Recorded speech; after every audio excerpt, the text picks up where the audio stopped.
Hello, everybody, and welcome to the partially grandstanded Bristol Motor Speedway. It's the last great Coliseum. You've got Murph, you've got Sam, and we are live here on P1 Broadcasting one more time for the Blackmagic Studios Grand National Series for the AMA.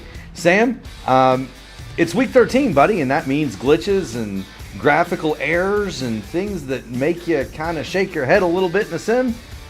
But no worries, the track's okay, right, brother? They always seem to celebrate Halloween a little early in iRacing by doing things on the 13th week for some reason. I don't know why that is. But. They do indeed. Welcome to Bristol. We are here for the Never Forget 300 for the AMA Blackmagic Studios Grand National Series. This is going to be a fun one, Sam. We've got 16 cars signed in. We're looking at stages 85 and 170, a 300 lapper, 159.9 mile affair. This track always produces some interesting racing in its current configuration. Tell us about it. Well, it really does. Just looking, I know that some may look at a 16-car field as a small field, but when you're talking about a venue that's so tight and so racy as Bristol, it makes a tighter field like this. It makes it more manageable for the drivers. It actually gives them opportunity to really get in there and race and not feel like that they have to make up 20, 30 positions to get up into the top 10. And I myself have found a lot of the racing, somewhere around 20 cars, is much more manageable at Bristol on iRacing. But anything can happen, especially if it plays out in a myriad of different ways. Some drivers' nights could end early if they get too anxious early, or they could actually just make it really interesting, wait for the stages to play out, and then really race in that last segment. Yeah, this is a track that can produce some wild and crazy, interesting affairs. I actually own a win here in the Truck Series from last season. And so it's a track that you have to be very careful with in traffic, as Sam mentioned. 16-car field kind of negates that just a little bit. You don't have to worry about traffic being that big of a deal. You're not on it as quickly as you might be. You get a big field here, Sam. You can be leading the thing on a restart. You can be in traffic in 10, 15. Or someone's off pace or off speed. It's just. It can be very quick to lose a lap here, or if you're the leader, to catch them and then find yourself trying to navigate through lap traffic. That's why I was saying a tighter field, a little bit smaller of a field, it's not quite that easy. Maybe one or two cars that you'll catch, but the majority of the time when you have a 25, 30, 40 car field or 35 car field, it can really get jammed up fast. You know, it can. The other thing you always have to look for here at Bristol, the progressive banking, it can be very difficult to pass, especially coming up off the corner. You can really trap a guy on the bottom. You can really roll the high side, get some decent speed up there. And Sam, the other thing these drivers are going to have to be worried about is it is very tricky on old tires here. It can be tricky on fresh tires as well. It can be, especially if you were watching some of the practice tonight. You can see some of the drivers having some issues trying to navigate on cold tires. Although the track temperature is very manageable at 92. I've watched these drivers in practice and having a little difficulty on cold tires as well. Yeah, cold tires here can definitely be an issue. Hot tires can be an issue. Hot tempers can be an issue, Sam. This is always something that this is always hot a track. Fall night. Well, it's not fall yet, so you can't call it hot fall night. I guess you could still call it hot summer night. We will definitely see some red mist from some guys tonight for sure. This is a track that breeds that, Sam. With 3 minutes left to go in practice, we've got David Dunwoody in the interview room. We'll go ahead and bring Dunwoody in here. David, you've got Murph, you've got Sam in the P1 Broadcasting booth. You made the mistake of making yourself available pre-race, so we're going to yank you in here. What are your thoughts going in tonight at Bristol? What's going on, fellas? Car's very loose. I know you were just talking about that. I was. We were. Yeah. You got a plan for that, David? So the biggest thing I found is start trail braking early, and just roll the bottom.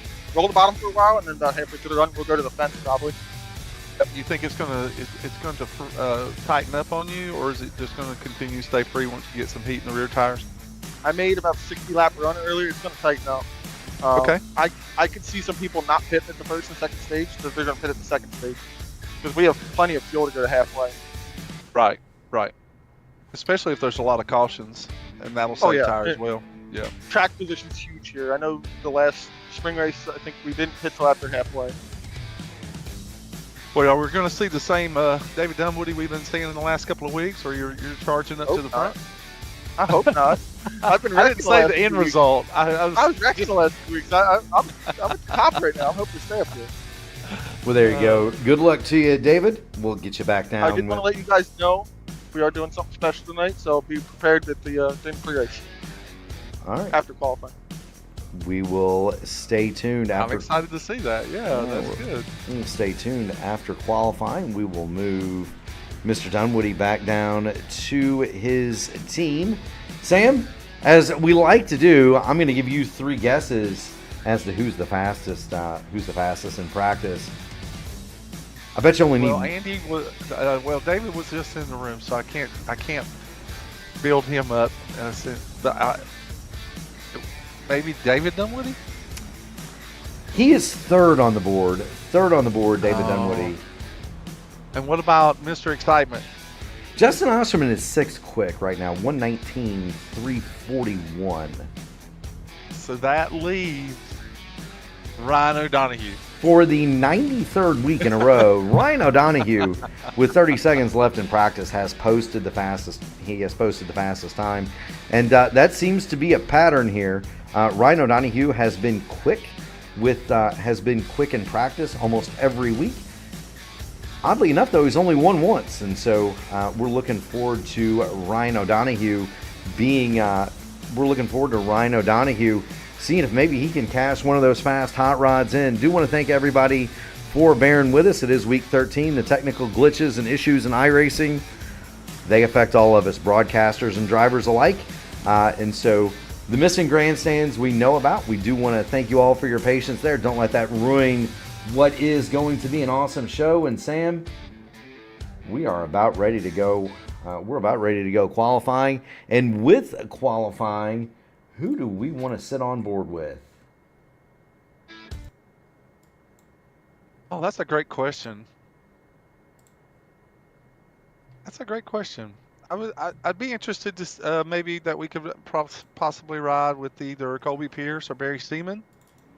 All right. Well, I'll tell you what. Let's get on board with Colby Pierce. There he is, looking out the passenger side of Colby's machine. We've got 3/4 of the graphics of Bristol anyway. Watch as Colby launches his car down into turn 1, all the way up against the wall. Wall there, yeah. Now, kind of talk about that missing grandstand, because the drivers were talking about that in qualify or in practice. Does that hurt you any here? In my opinion, it might help some people because they'll realize. Now on my graphics, the grandstands are there, but if they're not on the driver's feed, and they'll remember that there's no grandstands that there are no graphics in 3 and 4. So sometimes I've had this happen, and I've seen it many times, is that drivers will get disoriented here at Bristol sometimes, and they'll lose track of which end of the racetrack they're on, and the fact that there's a front stretch pit and a back stretch pit. It's easy sometimes when you're coming out of the corner or going in entry, you'll say, "Oh, am I in turn 3 or am I in turn 1?" And then you're trying to process it, but by the time you realize what you're processing, you could very well miss your pit entry. So it might be an advantage not having the grandstands there to remind them that that's turn 3 and 4. You know, I was just thinking that, Sam. That always happens. At least one person, we're watching Donald Green. He is out and 6th quick, coming around to complete his 2nd qualification lap. And there goes Donald, 16. Rick Fallis? Yeah, 16.062. Rick Fallis is out on the speedway. There he is, the Marty Robbins machine. It is very easy to get crossed up, Sam, and forget where you are on this racetrack. Yes. Enter pit lane wrong. We're going to have one person do that tonight. The other thing that we're going to have here that can absolutely drive people nuts is that there is going to be contact, and it is not.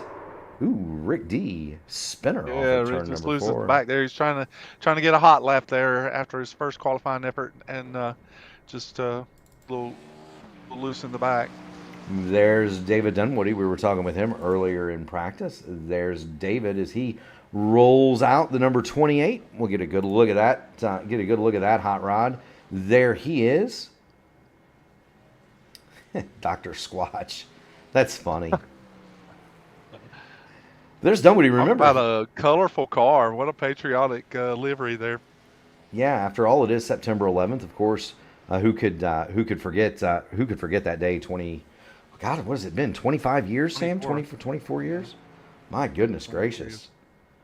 Doesn't seem like it's been that long, but I guess it has been. We do never forget, of course, the name of the race, the Never Forget 300. David Dunwoody, he hasn't forgotten how to go fast around here. His speed, his time, 15.573. That'll land him 4th quick.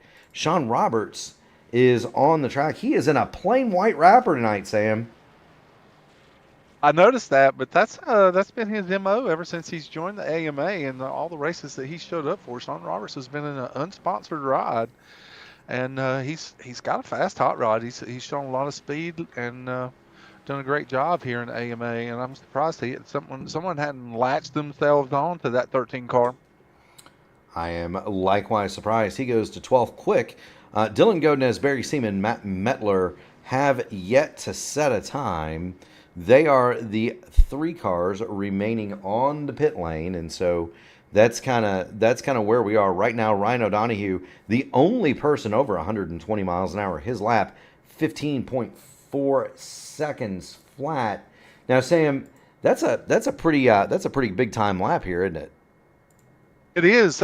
It's a hair off of what his practice speed was, considering you're only getting 2 laps of qualifying. It's really a fast lap. But Ryan O'Donohue is week in and week out consistently proving, as you were saying, and just you're tongue in cheek a little bit about it, but still, I mean, he really is one of the fastest and most consistent contenders that we have here in the AMA week in and week out. Yes, he is. And that lap 15.4, that's no slouch. The track record here, that's Cole Custer, 15.650. So just kind of note that we are ready for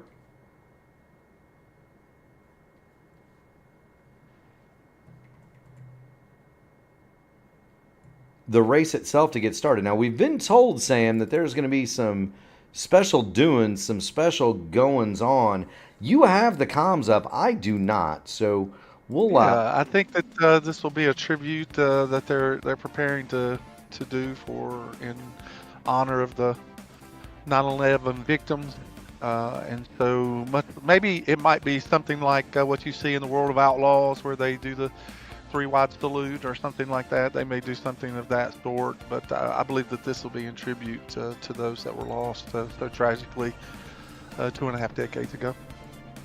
There you go. We're going to set the starting lineup here for you, Sam, or for the fans at home, Sam. On the pole with a lap of 120.2999 miles an hour, it's Ryan O'Donohue. Colby Pierce, he'll start from the outside pole.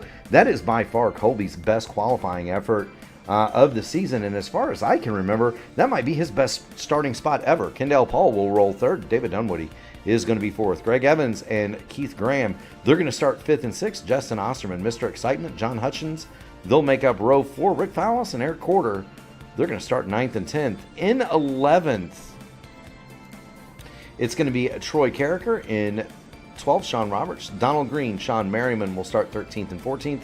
Dylan Godinez, Matt Mettler, and Barry Seaman will round out the starting field. They did not take time, Sam. We're going to go ahead and get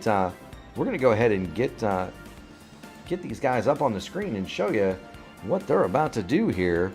I was not informed. Normally Andy Kendall are pretty good at telling us what they've got in store, but they did not, Sam, give us any plans. So let's see what we've got here coming around.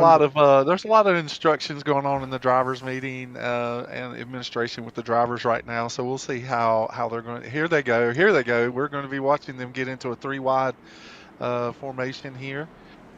As I was saying earlier, much like the World of Outlaws, and how they bring the caution out pre-race and allow the drivers to get into this formation. And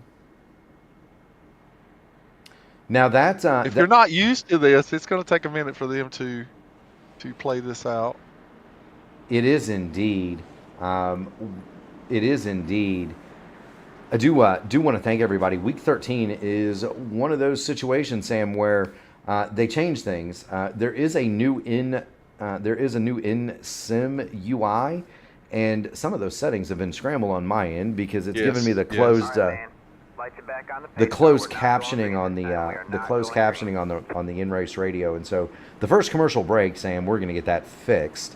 We don't want to do it now, of course, but this is a 3-wide salute from the drivers here in the AMA.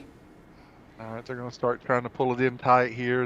I think this is very kind thing that they're doing, and very thoughtful, and very it's very cerebral, actually, to help us to remember those that gave their lives on 9/11.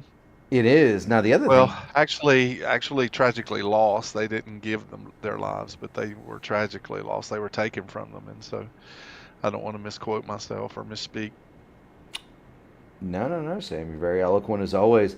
One of the things that people don't realize, that is very difficult to orchestrate and do. It is really easy for somebody to make a mistake in that pack and wad some people up. Some damage. There was, so in a lot of the Indianapolis 500s that we do in the sim, we're manually lined up 3 wide for the start because the sim does not allow for 3 wide starts. And so we're manually lined up 3 wide. And I can remember a couple of occasions where I've been in some high dollar Indianapolis 500s where guys caused accidents lining up and they had to reset the entire session because people people had caused an accident before the start. And so that's a very real thing. Good job. Good work by all the drivers here to not have that happen. Kudos to these drivers. This is a good looking field for this race. I am really, really excited to see how all this plays out and see how the drivers. Honestly, you really want to wait for these stages to play out. The track's so tight. You want to save tire. You want to make sure that you preserve your car. You want to be there at the end. You don't want to get crazy at the beginning of this thing and just cost yourself an early night. So watch out for the events that are happening ahead of you. Pick your line, hold it tight, and wait for the stages. And we're under green. Yeah, I was going to say, speaking of holding it tight, you better not wait too long, Sam. They have dropped the green flag. We are underway here at Bristol. Ryan O'Donoghue jumps out to a big lead. Colby Pierce is second. Dunwoody third. Kendall Paul is fourth. Greg Evans has fallen all the way back to fifth, and he is under fire from Mr. Excitement, Justin Osterman, as they head down into turns number 3 and 4. Osterman not able to get clear. Greg Evans is going to hold that spot, but Greg Evans slides back quite a ways from his initial start. Now, it's going to take a minute for Sam and I because most of these drivers are sporting special paints for this evening. Greg Evans drops underneath Kendall Paul. He will reclaim one of those lost spots, move Evans up to fourth, Kendall Paul back to fifth. There is no battle for the lead. Ryan O'Donoghue has got the jump. Caution is on the Speedway. Keith Graham has lost control. That is in turn number 2, and we're going to see what has happened here to poor Keith Graham, Sam.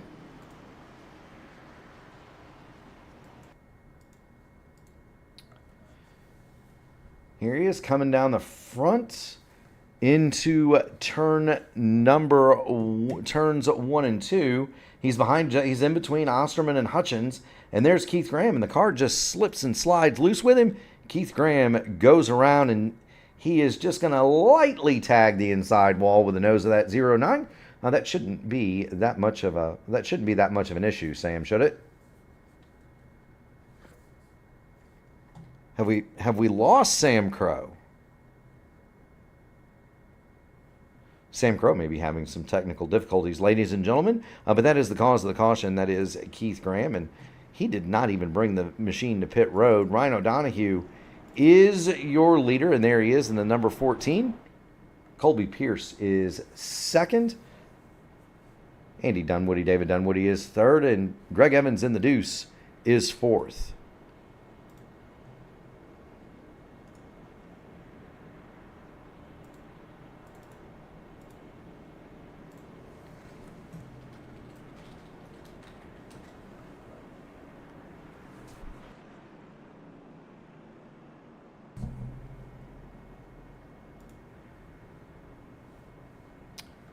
Do want to thank everybody who has taken the chance to join us this evening. We did have a little bit of technical difficulties, and of course, you will notice some missing landmarks around the Bristol Motor Speedway. It is week 13 in iRacing after all. They are updating the sim, and so sometimes you get little odds and ends and glitches, and one of those odds, ends, and glitches tonight is that the grandstands in turns 3 and 4 are missing. We promise you they are there, but many of the drivers cannot see them. Sam can see them, I cannot. So just kind of beware of that small glitch.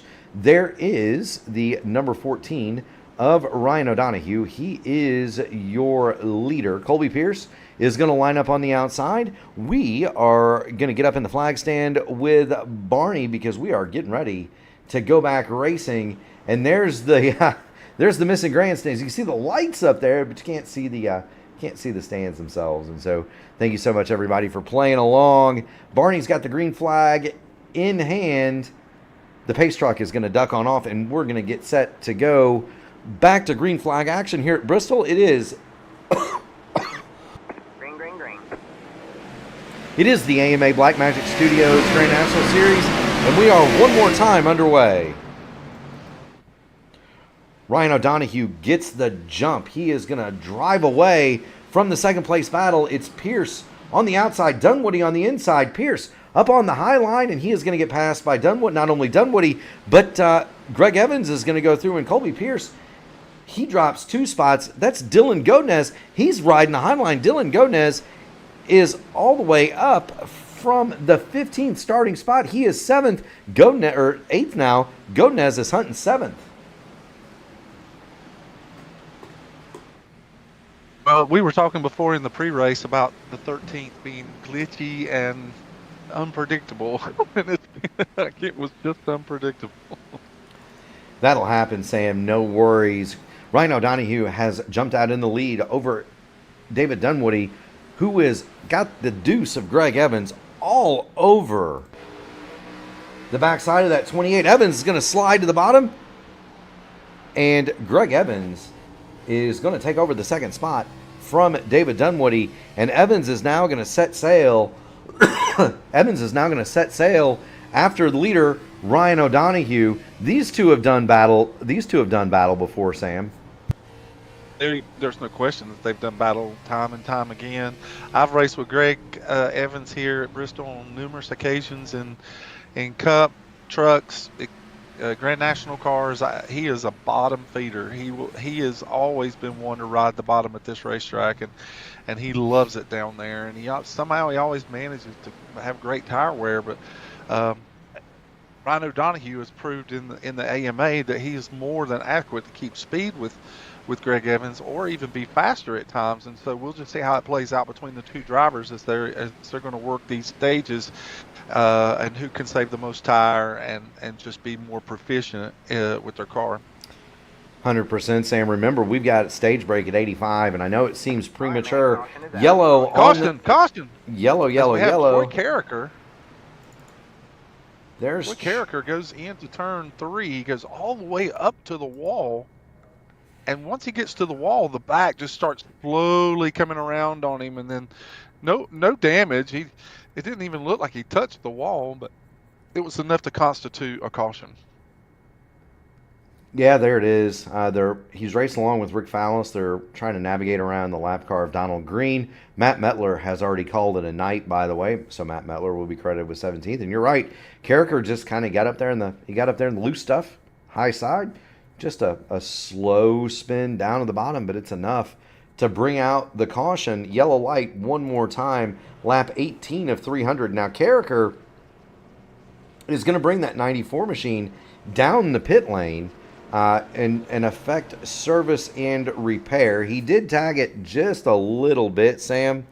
It looks. If it wasn't enough to even constitute damage. Well, he's got a little bit of a dent in the right rear, and so I think he's gonna bring that car down the pit lane, get it looked at, affect whatever repair needs to be repaired, and there you can kind of see it from the sky. You can see the right rear. Yeah, I saw a little bit more after you said something, but I didn't think that he was anywhere near that would cause that much damage. No, Now he should just get. There's a little wrinkle on the front the front right spoiler as well. That's surprising, unless he did that on transition coming off the racetrack. A lot of people don't realize how banked Bristol is. I mean, it's incredibly banked, and coming off that transition, off that banking down to a little bit flatter surface, the car's it sits so low, the splitter sits so low, it can actually hit that transitional area and bend the front spoiler. You know, it can. This is a wild track anyway, Sam. I've been here, and I'm sure you have. I've been here many, many times. It's an interesting place. This track is built, for those of you who don't know, it's literally carved into the side of a mountain. And then Speedway Motorsports decided to remove the mountain. But for a long time, you could actually sit on the mountainside back in the late 80s, early 90s. You could actually just sit on the mountainside with a blanket and a bucket of chicken and watch the race. Matter of fact, I have a great picture of the spring race here at Bristol in the 1990 Winston Cup yearbook, Sam, with a crowd of people doing just that. A lot of history up in the mountains of Tennessee. There are for a long time there was for a long time, I don't know if it's still there or not, but for a long time there was a junkyard on a mountaintop not too far outside the racetrack. You could see it from the Speedway. Green flag. Ryder Doctor gets something in the restart zone.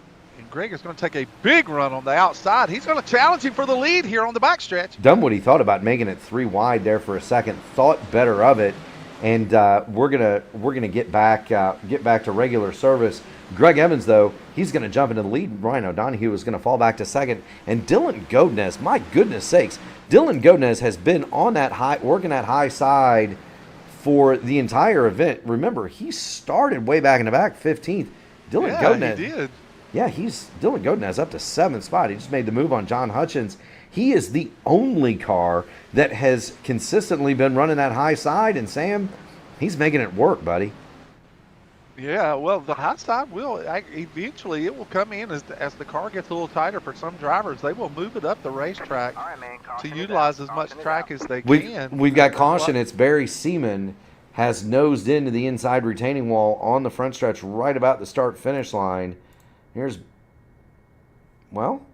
Maybe we'll get Barry Seaman's replay here. This is almost an exact duplicate of Carricker's, except Barry Seaman carried his spin all the way through turn 4 and drifted down into the inside retaining wall. Yes, he did. He just got up in the high side, got in the marbles, car loose.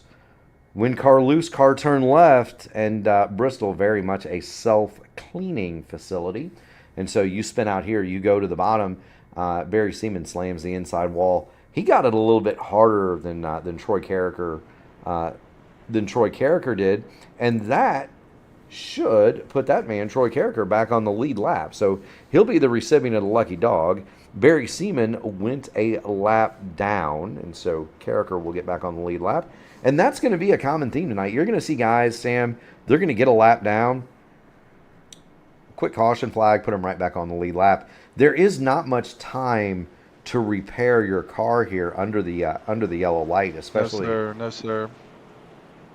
Matter of fact, And the drivers actually the administration has set this up where you cannot pit off of turn 4.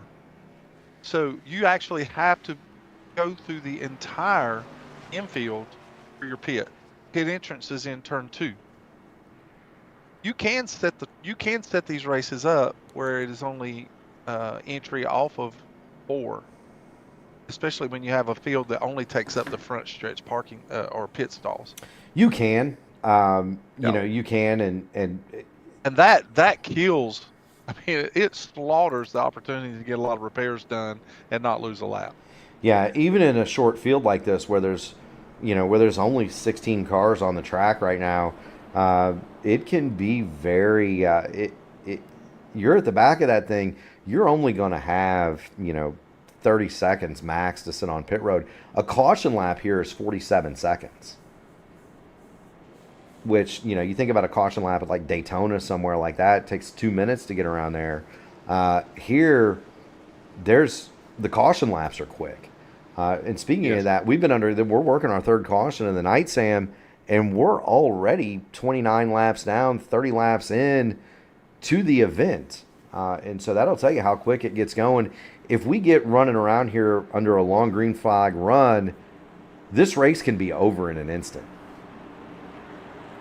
It goes so fast. You just don't think about how fast it can go until you really do get under those green flag conditions and the drivers start getting in their groove. And Greg Evans takes the green flag and he runs out in the early lead here. And Rhino Donahue and David Dunwoody are going to fight door to door. And Rhino Donahue's going to back out, just allow Dunwoody to take that spot.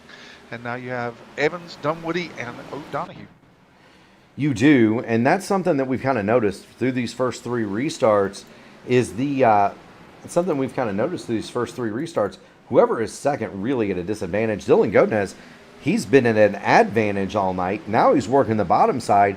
He's got Mr. Excitement. Oh, he's got Dunwoody to the lead. While we were talking about Mr. Excitement, David Dunwoody. He's losing it too. He's sideways. What a save by David Dunwoody. We got the camera back on him just in time. David Dunwoody threw the car into turns 1 and 2, made the move stick, and then dirt tried He's still loose. Oh, and he goes and hits the wall in turn 2. Bam! David Dunwoody hard in the outside wall. He keeps on trucking, but he's going to lose 1, 2, 3, 4 spots now. Dylan Godinez to the bottom. Oh, he's driving. Oh, and he's in the wall again. He tried a high line this time, and the exit, the damage has really got him tight now, and he's loose center, and he's overcorrecting coming off the corner. It's just he has a handful of race car right now, a handful. He just needs to put both hands on the wheel, catch his breath, and just get in the groove here. He'll be fine. Yeah, they all need to settle down and get in a rhythm. Bristol very much, Sam, is a rhythm track, and so. If you get a lot of early race cautions, it is very, very difficult to get into a rhythm. David Dunwoody could benefit from a long green flag run here just to get his rhythm going. I'll tell you who's in a rhythm, though. It's these front 3. Greg Evans leads Ryan O'Donohue, and Colby Pierce. He'll turn left off the bottom. He's going to try to go to second on Ryan O'Donohue. Meanwhile, there's a battle for fourth. Are you going with Dylan Godinez? I'm going Dylan Godinez. He's on the top, and he has got David Dunwoody. Who can't figure out which lane to go to. Godinez on the top, Kendall Paul on the bottom. Now Dunwoody to the bottom on Godinez. Dunwoody is all over this racetrack, and caution on the Speedway. Donald Green around.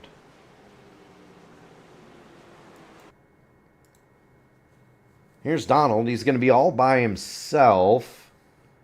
And just kind of that same thing, Sam. He's in the middle of the track, not on the top. Car free, car spin, and caution is out. That's the one thing about Bristol. You get some tracks in iRacing where if you spin out to the bottom of the track, it won't throw the caution. Bristol, anywhere you spin is going to throw the caution. Oh, he just gets. Oh, wow. Donald Green loses it in 1. He spins down to the apron in 2, and the nose of the car is oriented to pointing back up the racetrack. And your instinct is to hit the gas and just want to get back on the racing surface before you go a lap down.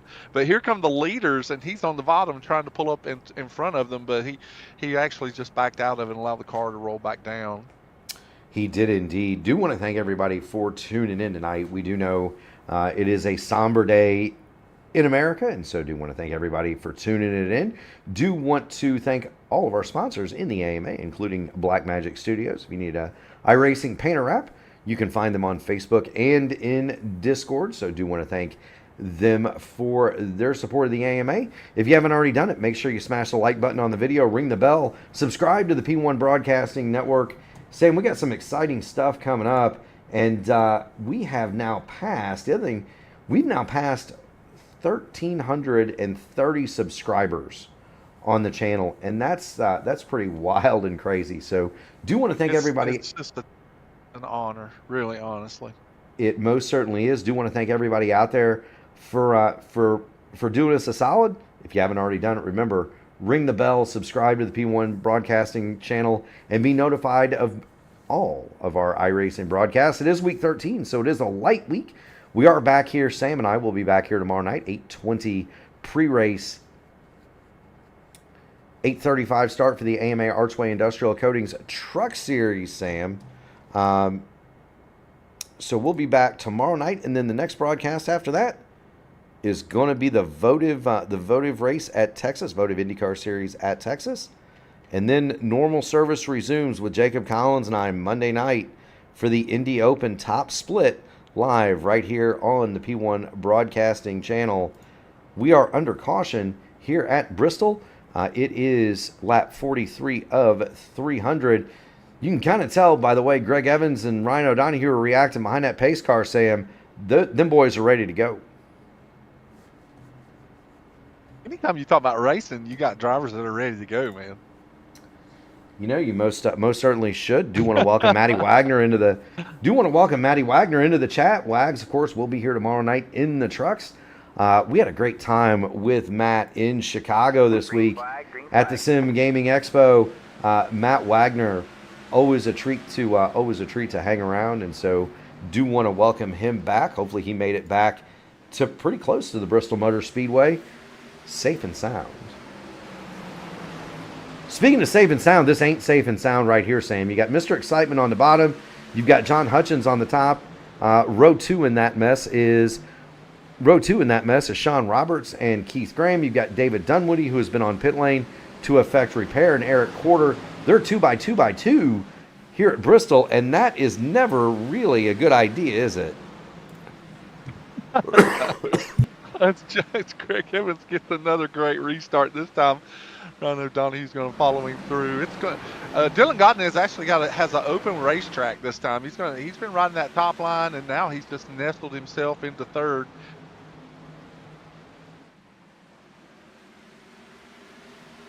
He has indeed. If you can get the car under control on that high side, and you can drive that high side in these short stages, you can make up some positions, honestly, because you won't have to worry about burning the tires up. There won't be any concern about, having to use up too much of the tire wear.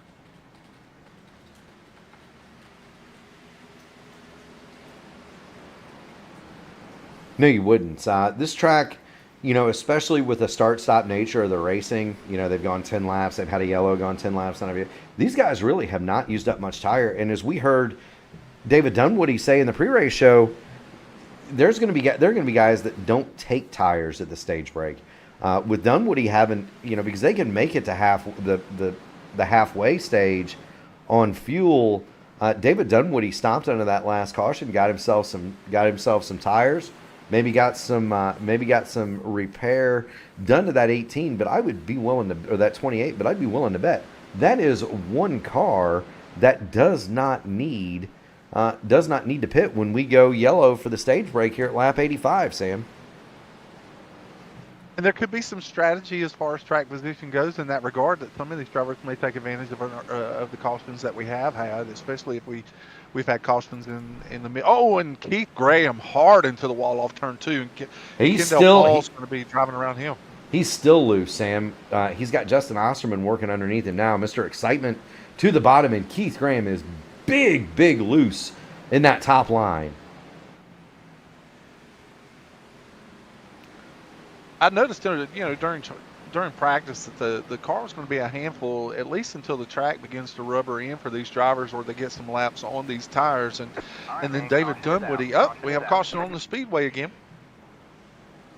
It is Barry Seaman. He tried his darndest to tow before the caution, and he just about made it. But here's Barry Seaman. And again, it's going to be same place. Yeah, same place. Almost an exact carbon copy of the first one. Up high, car loose, car turn left. He just misses he just misses the barrels, and he almost saved it, Sam. He didn't hit anything, but that tow's going to cost him a considerable amount of time.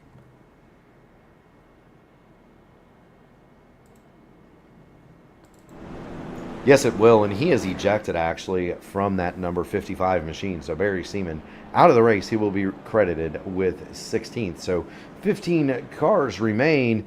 Wags, it is your home track, and we do wish you the best tomorrow night.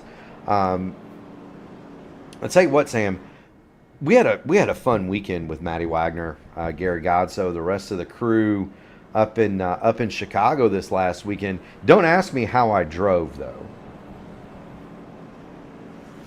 I'm sorry, I was listening to some in-race communication there between some of the drivers there. Warren, what was your comment? I was going to say we had a great time in Chicago this last weekend with Matty Wagner, Gary Godso, P1. A lot of the open wheel community was there. A lot of drivers from the Elite Racing League were present. We had an awesome time. Just don't ask me how I drove, Sam. You didn't get one of those fancy trophies? I turned an IR-18 into a lawn dart, buddy. Oh, you didn't find an outhouse or a taco stand to crash into? No, as a matter of fact, I did not finish. I did finish last at Barber. I ran 6th at Chicago, last at Barber. And anybody who knows me knows that I am a terrible road racer. So road courses are survival, but I did run 10th I did run in the top 10 at Road America, which was a great result for me. And then we were running up with the leaders at Michigan, 2 cars tangled just in front of us, couldn't miss them, and we flew for Andrew Wood. The car hit so hard. You know how the SimMagic or the SimiCube steering wheels are attached with a USB cord to the base as an auxiliary, Sam? Right. We hit so hard that it disconnected the steering wheel. Completely disconnected it? Correct. So, I got my hats off to everybody that was at that event. George Anzaldo and the entire group that put it together. We are getting ready to go back out to green here at Bristol one more time. Greg Evans gets the jump in this. All the pictures and everything that was posted from the expo were tremendous. It looked like such a grand event. I really hate that I was unable to attend, but it looked like a great time. Speaking of having a good time, David Dunwoody drove around 4 cars. He's made himself back to 11th, and we've got a heck of a fight right here between. Oh, and I think Keith Graham missed a shift right there. I think he missed completely. Yeah, he's going straight to the back. He's got Cole. He's under fire. The drivers did a great job avoiding him. Yeah, he's got a mirror full of Colby Pierce right now. Pierce is in 9th, and Colby Pierce is on fresh tires. He took advantage of that same caution. That caution about 20 laps ago. He's come in and put some new tires on, and I think Colby Pierce might be looking at doing the same thing David Dunwoody is. Those guys are not going to stop when the stage comes out, and they're going to either assume the lead or have a huge advantage on tires. They'll certainly have an advantage. depending on how well some of the other drivers were able to save. Because these, I don't know what it is. Sometimes when you push these tires too hard, too fast in an early run, they equalize out incredibly fast at this racetrack on the concrete.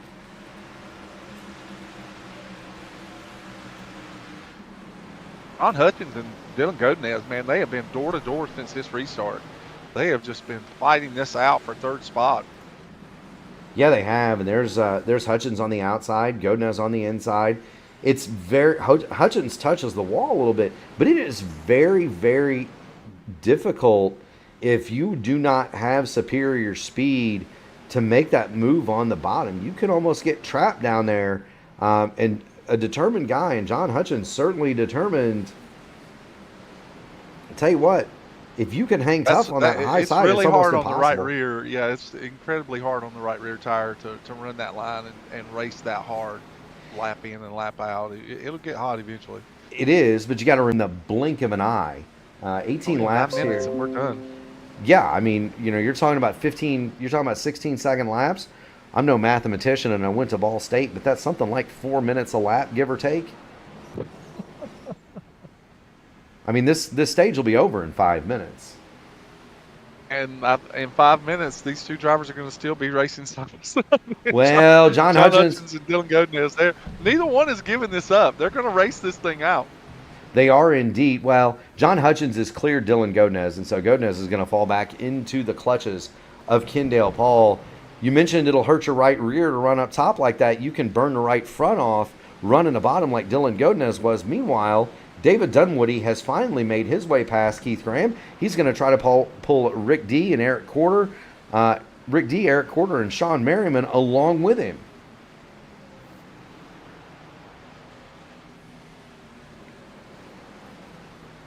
But he is another driver that I've learned over the years that he's very good at saving tires here. He is a very consistent driver here. My first win when I came back to iRacing after a several years sabbatical, my first win was here at Bristol in a truck and was able to beat out Rick D in a long race at Bristol, and he rode my bumper and tailgate for lap after lap after lap. We fought that out for a long time, so I have a lot of fond memories racing with Rick D. Yes, indeed, and he is in pretty solid possession of that 9th spot right now. Back up to the front, Greg Evans, Ryan O'Donohue, they are running away from the field. Take a look out back of Ryan O'Donohue. They have a full straightaway on Kendall Paul and John Hutchins. Kendall Paul and John Hutchins, they're in a fight for position. John Hutchins once again on that high line, and now he's got Kendall Paul trapped on the bottom, Sam. I wonder if Godinez has just decided that he's going to stay out at this stage break, and he's just trying to save tire there on the bottom. It could be, although let these drivers go, let them race hard, let them burn their stuff up a little bit more, and he'll see if he can't. Because he rode the first half of the stage, he rode it on the high side, making a lot of passes. Yes, he did. Kendall Paul, wicked loose coming off of turn number 3. John Hutchins has laid claim to that high side now, but that might be costing him time. I think you're right. He may have burned up the tires on that number 78, because now he's got Justin Osterman. Mr. Excitement is to the bottom, and Sean Roberts in the plain white wrapper, the number 13, he has moved into 6th spot. Sean Roberts, as I was saying in the pre-race, has shown a lot of speed over the last few weeks there at the AMA, and he's proved that he's got a fast car. He could be one of those, again, just mentioning, there are drivers that will approach this race with a mindset of not turning hot laps, but consistent laps, so that they can be there in the end. Because in a lot of instances here at Bristol, they're contrary to what we've already seen at the beginning of this race, because the car is extremely loose, this racetrack is conducive for long green flag runs, and so some drivers have just acclimated themselves to try and learn how to save tire for just that. Most certainly so. Sean Roberts doesn't look like he's he's looking to save anything. He almost made it 3 wide on Osterman and Hutchins going down through there. And speaking of Rick D, he's made up almost a second and a half in the last 10 laps or so on Dylan Gomez and Colby Pierce. It wasn't too long ago. Rick Fallis was 1.6 seconds behind this duo. He's caught them, Sam. He sure has, and again, when you run those consistent laps and you run into cars that are having these battles like we're seeing up here in the top 10, this is the kind of some patient drivers will be able to pull this off. And really, it only helps his cause because he'll get behind drivers that are door to door, and he'll just be saving while they're skirmishing it out. Drivers like that, like Sean Roberts, Rick Fallis, who have methodically worked their way up through the field. They're just waiting. They're just waiting for the race to come to them. Yeah, go ahead and burn up your stuff, young man. I'll wait for you. Caution is on the speedway. Yeah, caution is on the speedway. That is for the stage break. Greg Evans is going to take the stage. O'Donohue, Paul, Hutchins, and Sean Roberts, your top 5. Osterman, Pierce, Godinez, Fallis, and Corder round out the top 10. As we kind of advised, we're going to take a bit of an extended break. We'll be gone probably 3 or 4 minutes, and we're going to get the closed captioning issue fixed. So we will be right back after these messages from Blackmagic Studios.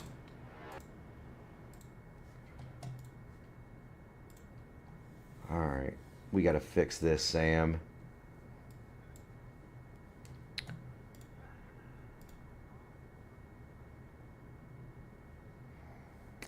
That's happened twice to me. Interface, where is it? Audio, main audio output, AI. Yeah, display spotter message is off.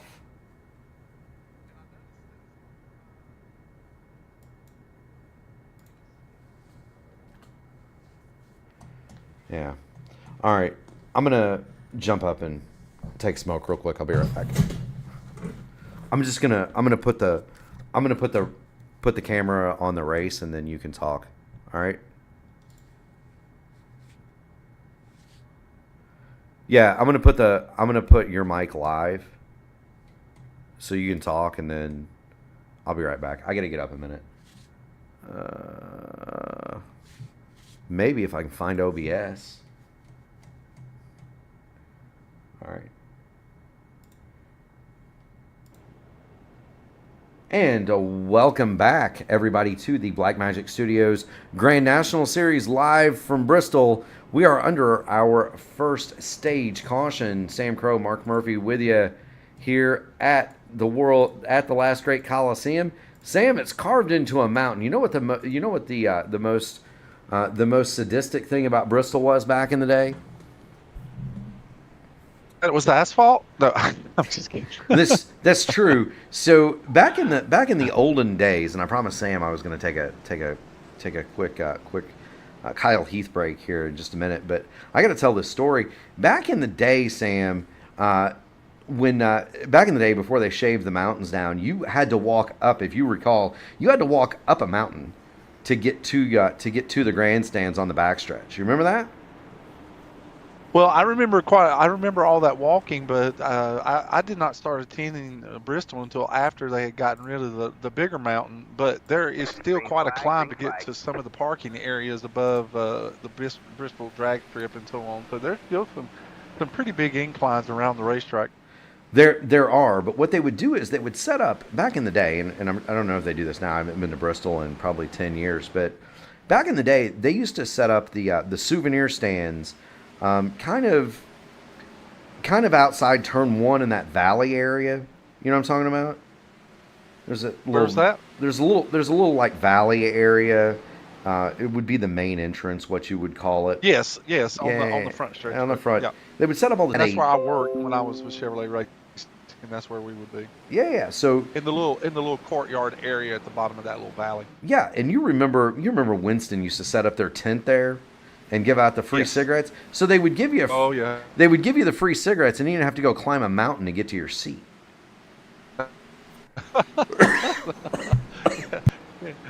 As you call to tell us the story. I've had a bit of a cold. I got the con flu coming home, Sam. Oh, that's what it is. Yeah, it's been well, the seasons are changing, and so it's time for my semi-annual sinus infection. It's as it seems, Ryan O'Donohue has taken the lead from Greg Evans, and those two have. Oh, we've got a crash on the Speedway. Justin Osterman hard into the wall in turns 1 and 2. What contact was that?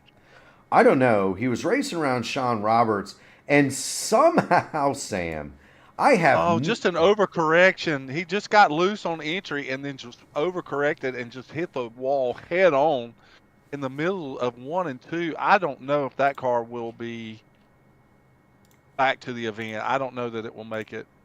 He does not have a meatball flag. But he does. Definitely is towed. He does have a meatball now, Sam. Does he? Watch Okay, this. Watch this from onboard Colby Pierce. This is inside Colby's helmet. Just watch this. Justin Osterman throws the perfect 710 split. Yeehaw! Right through the middle. I don't know if he got a piece of Pierce or not.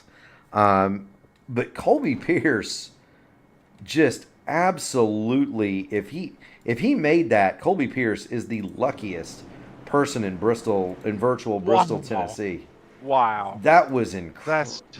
That was incredible. What a tough break for Justin Osterman, but I mean, Lady Fortune smiled there on Colby Pierce. I don't know how he didn't broadside him there. I don't know how he missed him. Well, and there's no damage. We saw some sparks fly, but we're looking at the front of Colby Pierce's no pass media machine right now. I'm looking too. I don't see a thing. It doesn't look like he touched him. No, and sometimes those sparks are indicative of net code and the yeah. And Justin Osterman, I really questioned if he would make it back out. Now his night is over. Justin Osterman's car has been taken back to the garage area, and he's called it a night. It most certainly has. As promised, Sam, I am going to get up, and I will return in just a moment. I think everybody knew that because they're telling us in chat that the mics were hot when you were telling us that.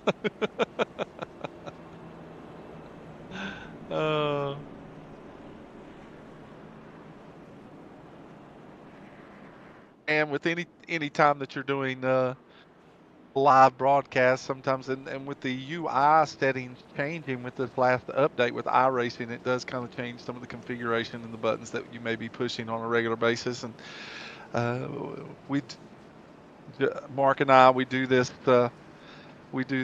as part of our hobby, part of our enjoyment. And we come in, we both work full-time jobs, and so sometimes we're getting in at the last minute and we're trying to overcome some of the new things that we're seeing with the UI and the moving of the buttons and where they're putting things and stuff like that. But we're getting ready to go back to Green Flag Racing here at Bristol, and we're going to see Greg Evans, or is it Ryan? Greg Evans is going. No, Ryan O'Donohue actually came out first, and he's going to be leading the field to the green into the restart zone. And Ryan O'Donohue gets a big jump ahead of Greg Evans, and he'll fall. Greg Evans will fall in real close onto the bumper of the 14, and behind him is Kendall Paul, John Hutchins, and Dylan Godinez is still working that high line just as and Keith Graham up the racetrack and into the side of another driver. It looks like everyone's going to keep the nose of the cars going, but there is definitely contact back there in the field.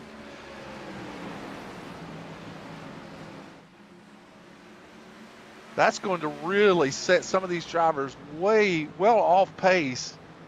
The leaders are going to be catching Keith Graham relatively quickly. Keith Graham was completely sideways, caught the car, had to use did use another car as a buffer. It looked like it may have been Sean Merriman that he got a piece of, and then some of the drivers behind them was having to check up, and now that's relegated Eric Corder and Donald Green, Sean Merriman. All these drivers are well back off of the lead pack of cars.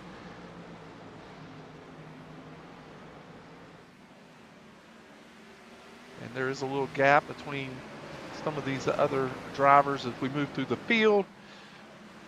Ryan O'Donoghue is still in first place. Greg Evans second. Kendall Paul third. John Hutchins fourth. And Dylan Godinez is driving in fifth position. Troy Carricker has done a great job of working his way up through the field up to this particular point. And he started in the 11th. He and Sean Roberts started in the near the back, but Sean Roberts is being scored. Now he's being scored in the 7th position. And Troy Carricker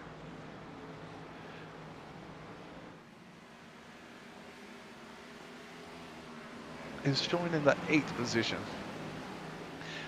There has to be, trying to get into some of the information here for some of the drivers. I'm listening in on Race Chat to see if there's some more information for some of the drivers that were involved in the earlier incident. Colby Pierce is behind Dylan Godinez.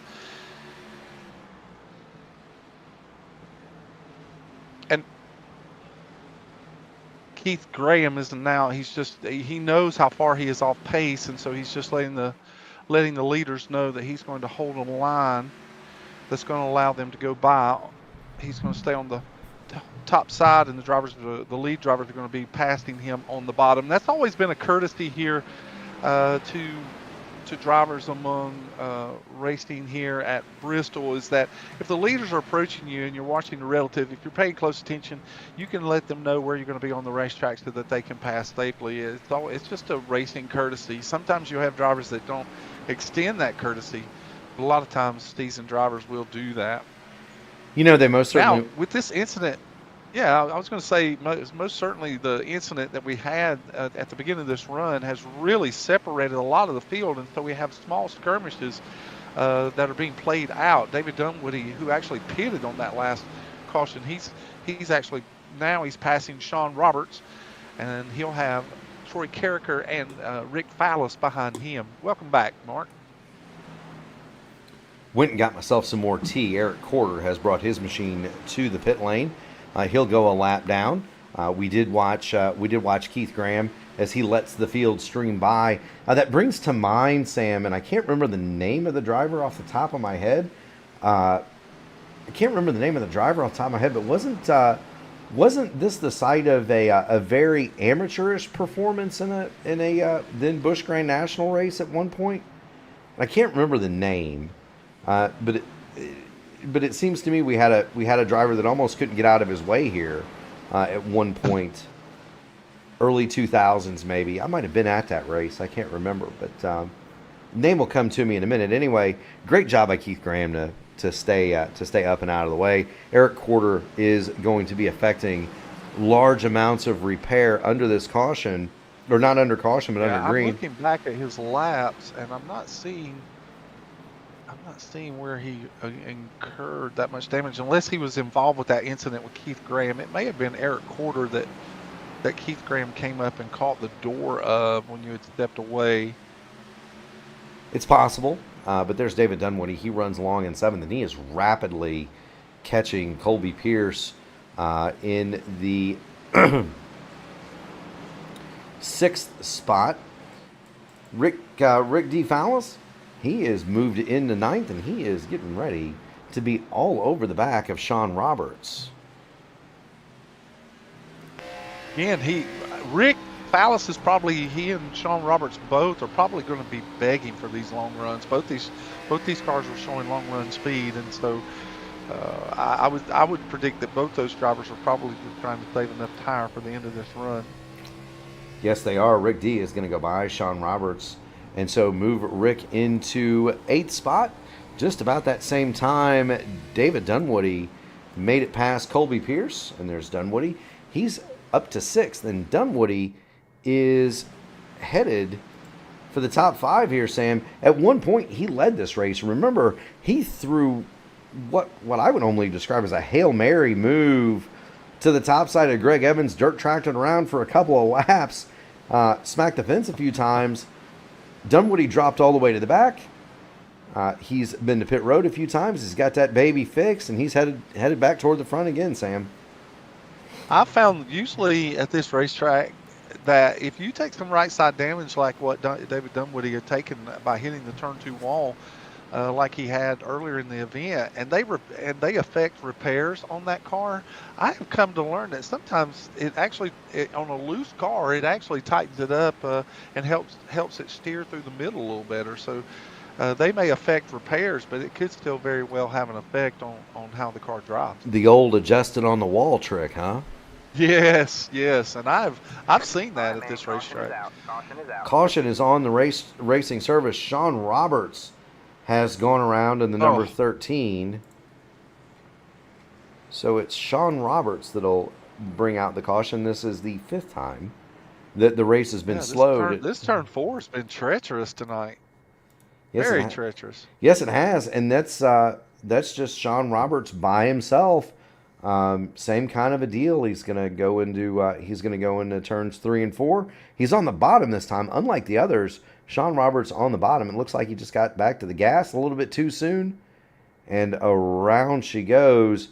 Roberts was unable to avoid contact with the inside wall. He's going to give it a little taparoo there, and caution is on the Speedway. And Roberts, unfortunately, with that, went a lap down. Yeah, he couldn't get the car righted in time enough before the leaders were able to turn around and catch him. So he'll go in here and affect the repairs. He did not hit the inside retaining wall incredibly hard, but yeah, you can still see that there's significant damage on the front of the car, especially on the left, on the center and the left front of that number 13 Ford Mustang. Yes, indeed, and there you see it coming down pit road, wrinkled nose and all. Do want to thank everybody for joining us here tonight. We know it's a somber day in America, so thank you so much for allowing Sam and I to maybe brighten your day a little bit. It is the Blackmagic Studios Never Forget 300 live here from the Bristol Motor Speedway and the AMA Blackmagic Studios Grand National Series. If you haven't already done it, make sure you smash the like button on the video, ring the bell, and be notified of all future P1 broadcasts. We are back here one more time tomorrow night, Sam, for the AMA Archway Industrial Coatings Truck Series. That's a 200. Is it 200 or 250 laps? Need to look. Can you really put a number of laps on excitement? You know, you can't, Sam. You could. I tell you what, they've run sprint car races around here for 50 laps, and that's been wildly exciting. It is the Blackmagic Studios night race, 200 laps tomorrow night here at Bristol. And so Sam and I will be with you on the coverage. 8:20 pre-race, 8:35 start. Of course, Sunday night at 8, we've got the votive IndyCar Series, and that's going to be from Legacy, Texas. So the regularly shaped Texas, not the oddly shaped one that we have now. I'll be in that race, Sam. Looking forward to it. It's been a while. It's been a while since I've been behind the wheel of the virtual Dallara, so I'm ready to get back at that, Sam. Well, like I said earlier, is that I don't know many drivers that want to do this and they can't be excited to do it. Greg Evans jumps out to another lead here on the restart. Yes, he does. We still had the camera on Sean Roberts, and that afforded us a view of what is a pretty good fight between Rick Fallas and Troy Carricker. Carricker is the one that jumped to the top or got hung out to the top, whichever way you look at it. Dunwoody, Carricker, and Sean Merriman stopped under that last yellow. Now, Sam, with what we were hearing about tires and loose and things of that nature, you think it's quite possible that those drivers have decided they're going to pit here and they're done pitting?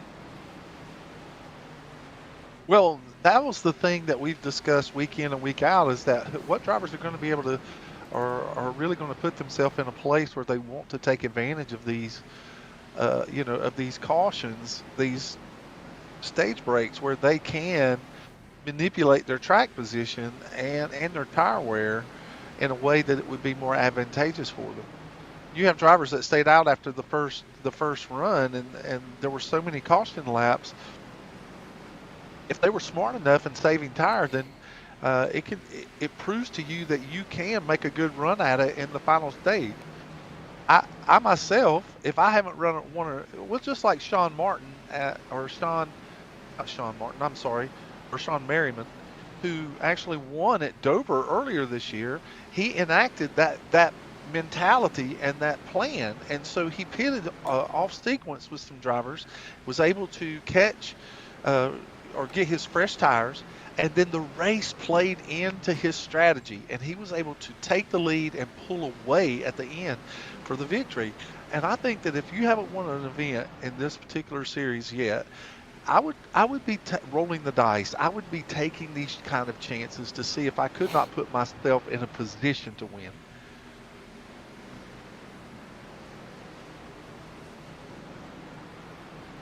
Yeah, and that's all it's really it really is about here, Sam. It's about putting yourself in those front two rows. Really, when they line up to fire off for that last stage, the tires here aren't going to degrade all that much if you take care of them. And so Dunwoody may be in a pretty good spot. Same, and he leads that group now that stopped 11 or 12 laps ago. Yes. Back up the front, Ryan O'Donoghue. He has been shadowing Greg Evans for about the last 15 laps since we went back to green. It wouldn't surprise me to see Ryan O'Donoghue try to make a move here within the next 10 or 15 laps.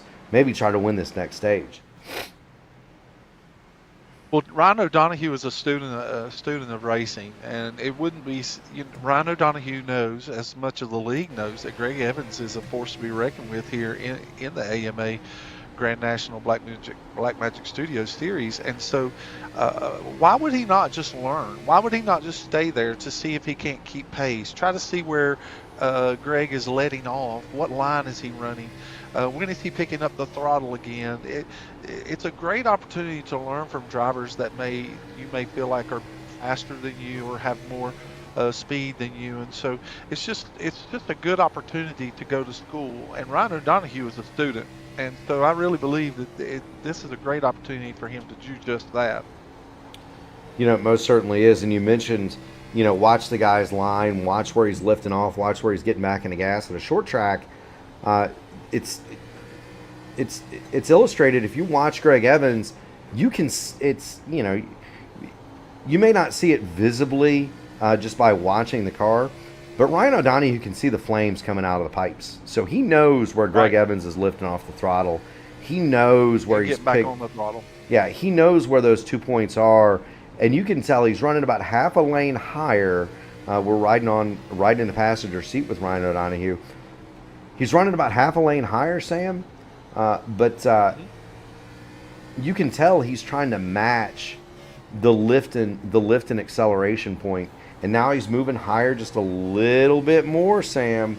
I got to think that what you're seeing Ryan do a little bit more of here is not quite diamonding the corner, and what we mean by that is that some drivers here, and I'm a big advocate for diamonding the corner at Bristol, especially on the longer the run gets. But what it means is that the driver's going to enter turn 1 or turn 3 really low, let the car kind of naturally float up the racetrack a little bit, and then you cut your exit off again. So it's almost like you're not following the curve verbatim, but you're allowing yourself to drift up and then cut each corner off a little bit, and that's why they call it diamonding the corner. And so some drivers are comfortable doing that, and there are others that are very good at saving tire doing that.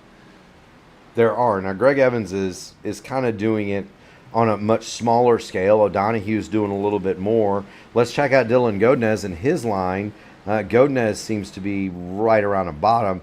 I'm one that, Sam, I like to almost do an extreme version of what Ryan O'Donoghue's doing. So I'll enter on the bottom, drift up halfway up the track maybe. Yeah, mid-track, yeah. Let it really cut, hammer the gas, and come off on the bottom of the corner. Ryan O'Donoghue's, he's only going about half a lane. I'll get up there. I would get up there almost in lane 2.5, and then cut it down. And the thing, though we can see, from the passenger seat of Ryan O'Donoghue's car, we can see where drivers are and actually in the broadcast, you can see where drivers are letting off the gas by the flames coming out of the side pipe, but also where they're picking the gas up, because flames again will come out of the side pipe. But the things that you don't see, and the things that are really hard to pick up on, and you have to learn by trial and error, is how much brake is the guy in front of you, how much is he trail braking? If he is, how much brake is he using? Is he really jamming the brake enough that he can get a roll through the center of the corner? Is he just trail braking enough that it'll allow the car with no throttle to fall to the bottom of the corner? And then the other thing is that you can't see is throttle control. How much though you see him hit the gas, it doesn't tell you how much he's hitting the gas. It doesn't tell you how much he's rolling the throttle, and then when he's full throttle, if it's coming off the corner, or is he full throttle once he's got the steering wheel completely straight. There's just some little things that you have to really learn through trial and error. You know, there are. Speaking of trial and error, we jumped on board with Ryan O'Donoghue, popped up the telemetry just so that the fans at home can see where he's picking up the throttle, what he's doing with the brake, he's how fast he's going, etc. But this is a great opportunity to just kind of learn how to drive this track, and everybody does it a little bit different. As you see the two leaders get ready, to get into lap traffic, there's O'Donoghue, good-looking golden red machine. That is a sharp-looking livery. Yes, it is. Greg Evans back in a more familiar deuce, but there he is. Sim shop on the side of that machine, and Greg Evans, he's got a little bit of trouble lurking ahead. He is going to catch the back of this field here pretty shortly before we get to Sam. Before we get to the stage break, I would imagine. And that's something we haven't really seen tonight is large amounts of lap traffic. We've seen lap cars, but not a lot of lap traffic. Well, the field was very condensed at the beginning of the event anyway, and then of course we've had several drivers that have succumbed to a myriad of different difficulties tonight. With Matt Mettler, actually Matt Mettler didn't even turn a lap tonight, but Barry Steeman went out very quickly, and Justin Osterman unfortunately went out 67 laps ago, and Keith Graham enacting himself with a lot of damage. He's several laps down. So you're not going to run into traffic quite so quickly when the field is condensed as much as it is. But now David Dunwoody says that he still has damage on that race car, and now he's getting ready to go a lap down again. Yeah, Dunwoody is going to give way to the deuce. Greg Evans turns to the left. He'll drive underneath the 28, and he's going to put a former leader of this race one lap down, David Dunwoody. And Dunwoody is not, he's not running badly. He's in the 10th spot. So, Dunwoody is going to go the lap down. Next up on the hit parade is going to be Troy Carricker, and Carricker bounces off the wall hard. That's going to let Evans through easily. Oh, yeah. Working on Sean Roberts. Now, Roberts is already a lap down, so this would put Sean Roberts 2 laps in arrears. Meanwhile, David Dunwoody is taking a fight to Troy Carricker. He wants to get by Carricker because that would make him the lucky dog. The lucky dog, yeah. And they're right in front of Ryan O'Donoghue, who's thinking, "My goodness gracious, boys, don't." The leaders getting away from him. Yeah. Well, we're going to have a caution here in another 15 laps anyway, but or I believe another 15 laps. Was it 170 or 170? Was it 70, 75, or 85, Sam? It is 170, so we're at the stage break. So that pass. Pits were just closed by Kendall Paul. Now but remember, the 10th place car, who is a lap down, Troy Carricker, is going to have to cross the line before that caution comes out. So the leader's actually on 171. Yeah, Troy Carricker is behind him. Yeah, so it's going to be close to 170. It's going to show 172 before the caution comes out. It should hit. Now. Now. Caution is out. All right, so there's the lucky dog for David Dunwoody. Carricker is going to remain 1 lap down. Same for Donald Green. Roberts 2 down. Eric Corder is still circulating. Dunwoody actually gets the lucky dog, though. Yes, he does. That's what I mean. So David Dunwoody is going to be the lucky dog here. Carricker is going to remain the lap down. Greg Evans is going to win the stage, and they are already hitting pit lane.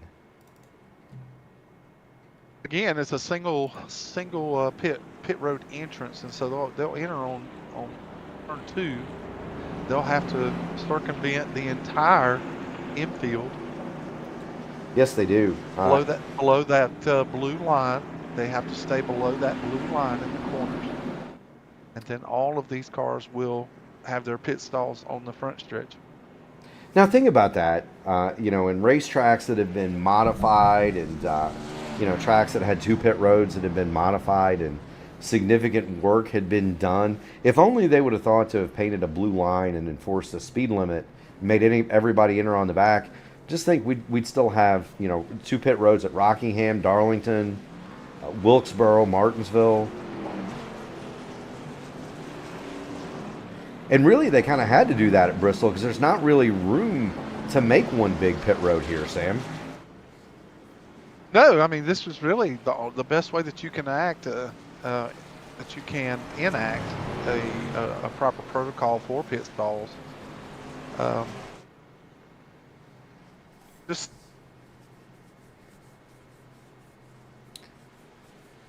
now, Ryan O'Donoghue had a. And this pit fits so quickly. Yes, it does. Now, Ryan O'Donoghue had a bad trip down pit lane. He went from 2nd to 8th on that exchange. Wow. Excuse me. Ryan O'Donoghue lost a ton of time in the pit lane again, and not really sure where he lost it. His pit stop time. It didn't look like he missed his pit stall.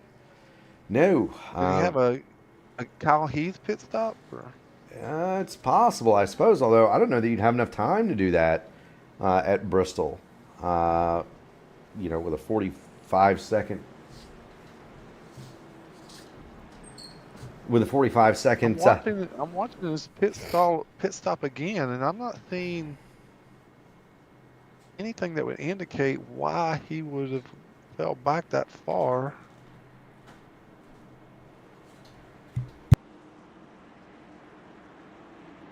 Nope, he hit his pit stall properly. Yeah, I don't know. Maybe he needed to get up and stretch, or we've heard all sorts of crazy things. Our good friend Richie Hearn once had his cat chew through his internet cord. So who knows, right? Oh, I remember that. Meanwhile, green flag is back out here at Bristol. Oh, I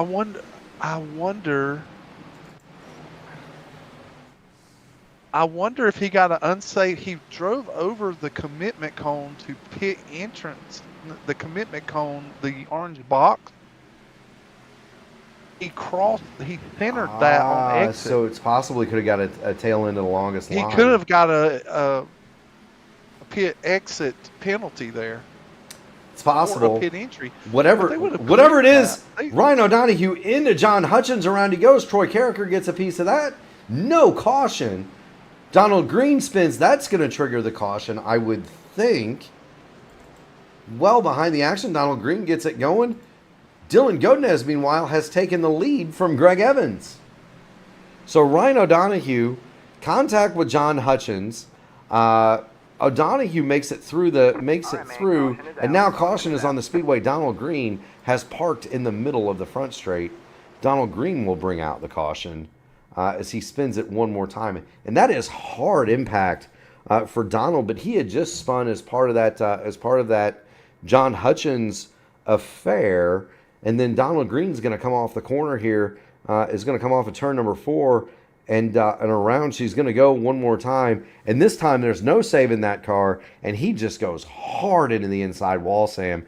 And that's going to be night done. John Hutchins also has the meatball. We'll go back and show what's happened to John. That's a little bit further back.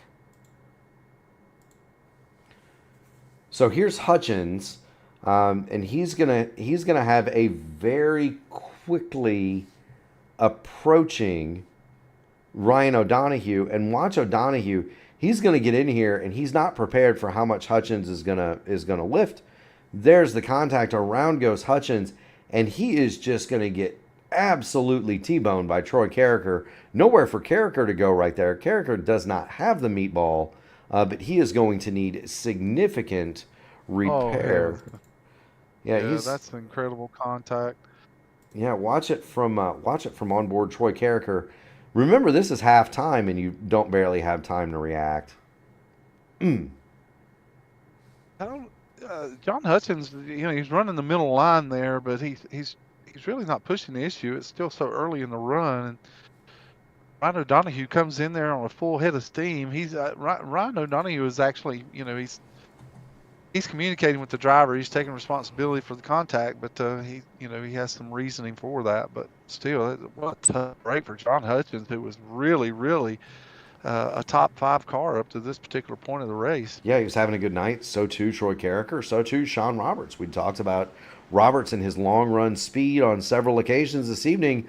All 3 of those automobiles involved have the meatball: Carricker, Hutchins, and Donald Green, and so they will limp it back to the pit lane for lengthy repair. And that's going to leave us, really. David Dunwoody was 1 lap down. And so we'll see if Dunwoody gets... Well, no, he's back on the pit lane. He is also under repair. So Dunwoody is taking the opportunity to fix that number 28 machine and gone the lap down. So that'll be interesting. Remember, Dunwoody is in the playoffs. So too Troy Carricker. Under power? Is he under power at all? No, he is not under power. He is trying so desperately to free roll into his parking spot. Now, I will tell you, this is so hard to do. Is to hit your pit stall, and if you miss it by a micro inch. There he goes. Troy Carricker has made it. You'll have to tow. And you're only feet from your stall, but you can literally have to wait 2 minutes to tow by just a couple of feet. Yes, you will. There's the green flag. Dylan Godinez hits the loud pedal. He's going to make the break from Greg Evans.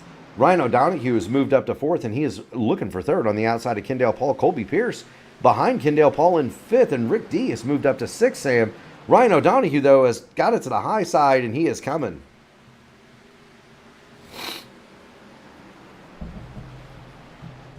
For some reason, for starting back in the field like he did, he's really been pushing that car as hard as he can push it for this run. Yes, he has. I don't know that the drivers can. I did not check to make sure if the drivers could make it to the end on a tank here. Well, Dunwoody even if they could, the tires are going to be screaming. Well, so Dunwoody had said that they could make it to the end of the 2nd stage without a pit stop earlier, so I would assume that they can all make it home from here. But you're right. If you do 100 and, these guys would do 137 laps, 130 laps, 127, 130 laps on a tire run, they are not, the Goodyears are not going to be happy with you as the front 3 move away. Rick D moving in on 5th on Colby Pierce, Sam. He's going to have it. I think there's going to be a great race back here with these leaders are going to be nose to tail for a little bit. It won't be long before I believe that Greg Evans will make a move on Godinez here. But these next 5 drivers, 6 drivers are going to be trying to race for these positions throughout the top 10. It's going to be interesting to see how these drivers are going to allow themselves to play it out. Who's going to wait and who's going to go? Most certainly so. Watching Rick D as he looks to the inside of Kendall Paul. Rick Fallas, he's got it going on. He's run good. He's run good in spots, Sam. But Rick Dees just had some bad luck here in the AMA. Looking to change that, and he's looking for fourth on Kendall Paul. Down to the inside goes Fallis, and it's not going to be much longer before Rick Fallis has the Marty Robbins special up in fourth. Here he goes to the bottom, and give Rick Fallis not quite yet. Might take another corner. He'll have it here coming off of 2. Yeah, there goes Rick. So he's got the spot. Move Rick Fallis to fourth, and immediately we're going to go back to the battle for the lead because Greg Evans is all over the back at Kendall Paul. Or not Kendall Paul, Dylan Godinez, excuse me. Dylan Godinez. Yeah. My goodness gracious, Sam. Ryan O'Donoghue's the interested observer as he is just paying close attention to what's happening. I think he really pushed those tires at the beginning of this run, so he'd be probably very mindful of how much tire that he can save. But Dylan Godinez is now, who was riding that high line at the beginning of this event, making up tons and tons of positions at the beginning of the race. He is now running that preferred line that Greg Evans wants to run. Now, that doesn't mean that Greg Evans doesn't know how to run the high line. It just means that he would prefer to be down there, but Godinez has decided that that's where he would like to run this particular portion of the race. And Greg Evans gets a big run off the turn 2. He's going to take it from him, and a run goes Godinez. Godinez saves it. Oh, that's got to be the save of the night. Wow, what a save by Dylan Godinez. Yeah, that's worth another look, Sam.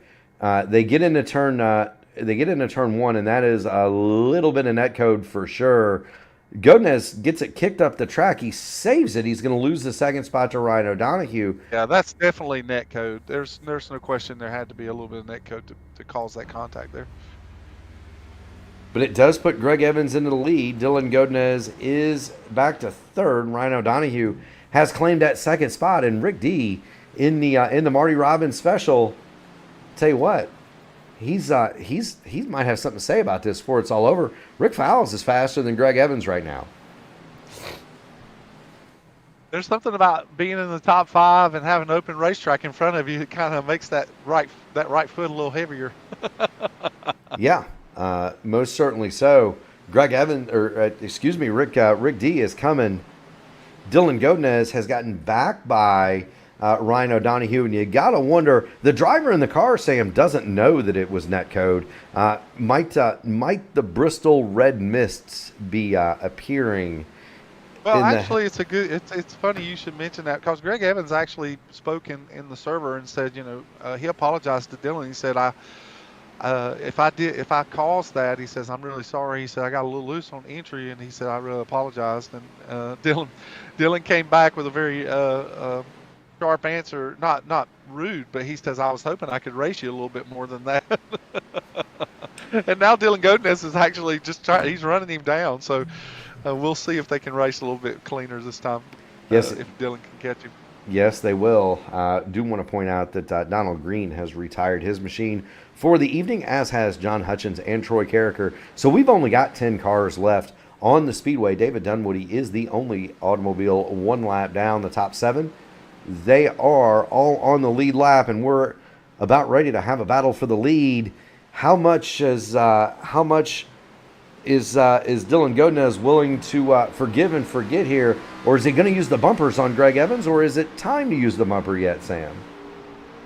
No, we have got so much racing ahead of us.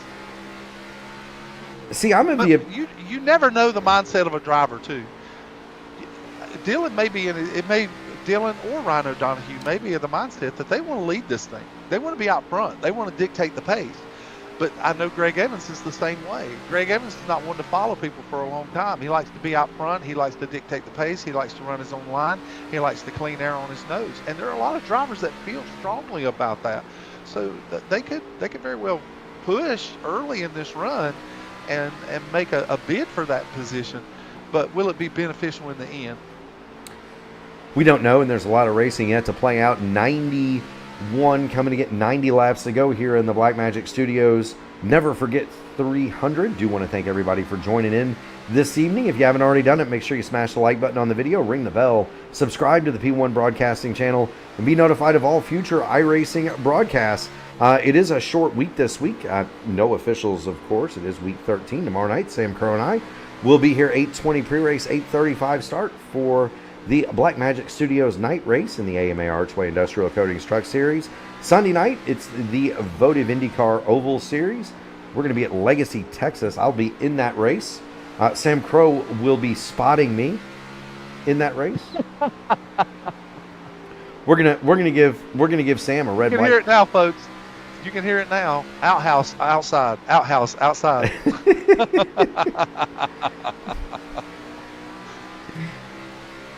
We'll give Sam Crow a red, white, and blue fire suit and put him in the Indy Alliance pit box.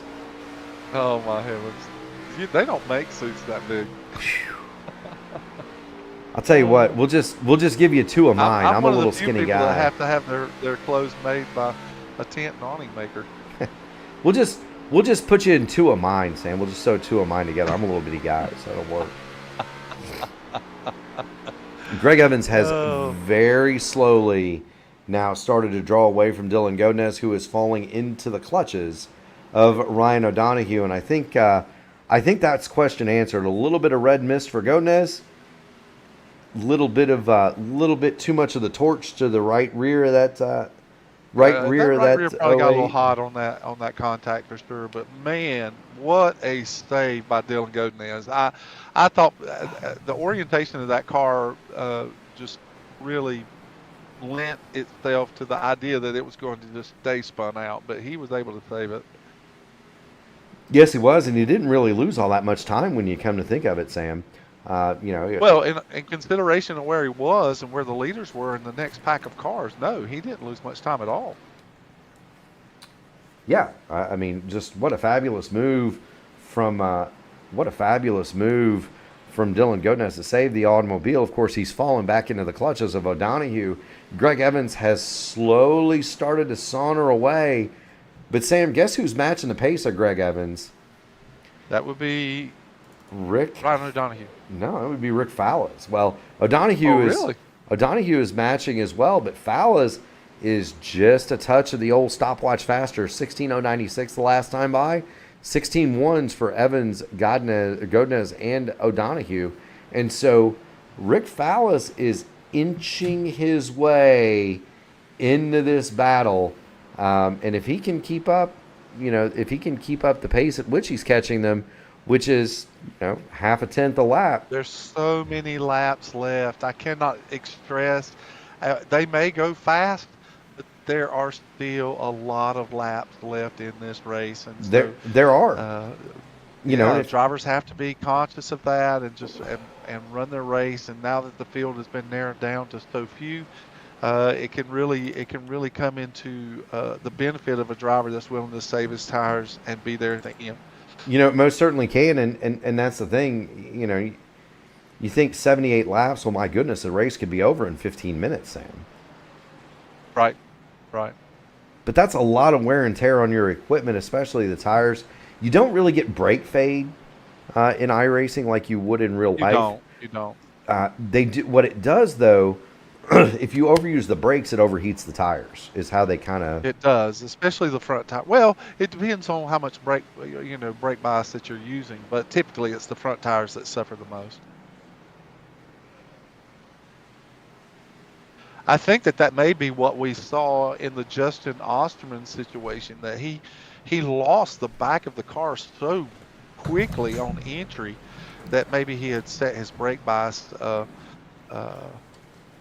That's usually what that is, right? Is is that whenever he hit the brake on entry, the rear of the car just wanted to come around. Well, and that's kind of the secret that it's kind of the open secret, and we've heard it. We've heard it as far up as Dale Jr.'s podcast, right? Is what's the secret to saving tires in iRacing? And the open secret is crank the brake bias as far back as you can stand it. Well, the side effect of cranking a brake bias that far back is it will really free the car up on entry, and if you've got too much, it'll snap the thing around on you. Yeah, and then the overcorrection, which is what was Justin Osterman's demise, was the car is just going around so violently quick. Your instinct is immediately turn the steering wheel to the right, and that overcorrection, and we say overcorrection, but in the correction that he's performing, it just violently wants to throw the car into the wall. Yes, it does. Ryan O'Donoghue has designs on that second spot. Greg Evans has staked himself to a 1.2 second lead, and so we're going to follow the battle for second. It's Godinez in second. Ryan O'Donoghue drives it to the bottom of the track, and we're going to have side-by-side action here. O'Donoghue to the bottom, Godinez on the top. An interested observer in the Marty Robbins special is about half a straightaway behind. Ryan O'Donoghue is going to have that position. Maybe he's got him clear.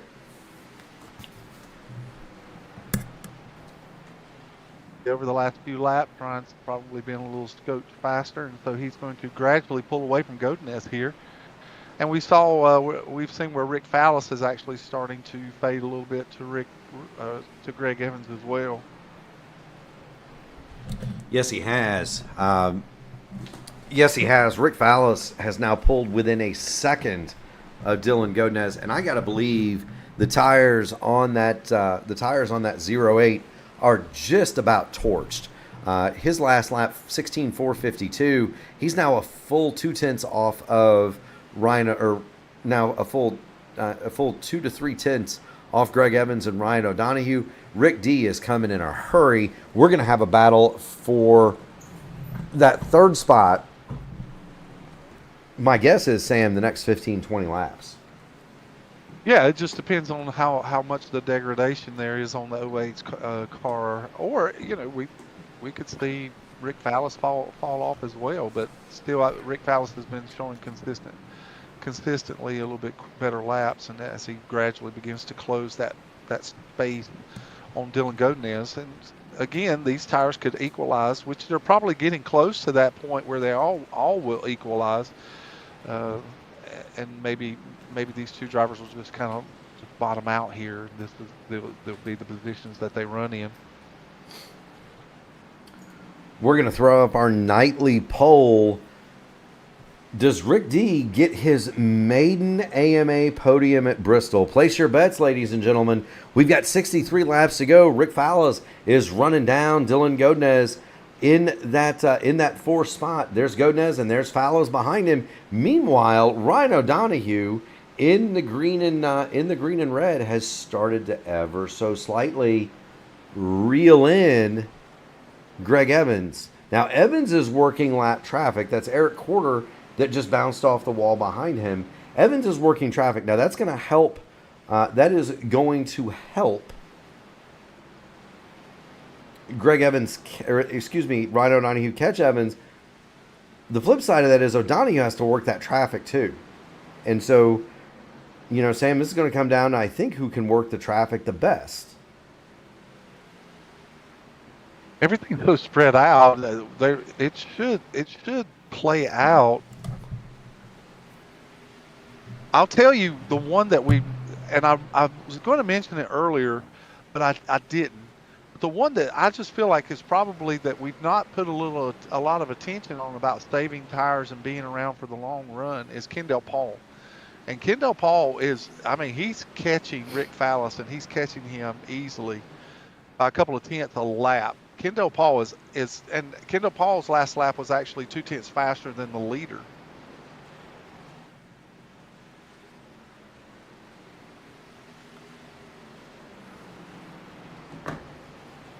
Yes, it is. And speaking of traffic, the duo of David Dunwoody and Colby Pierce, they've been racing amongst each other.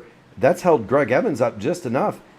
Ryan O'Donoghue has now caught Colby Pierce, nearly spins his car out down to the bottom. He saves it, but that's allowed Ryan O'Donoghue to cut that what was once a 1.4 second lead down to about half a second, Sam. Ryan O'Donoghue slicing through the traffic, making good time. And now we've got a change of events for Rick D. For Rick D.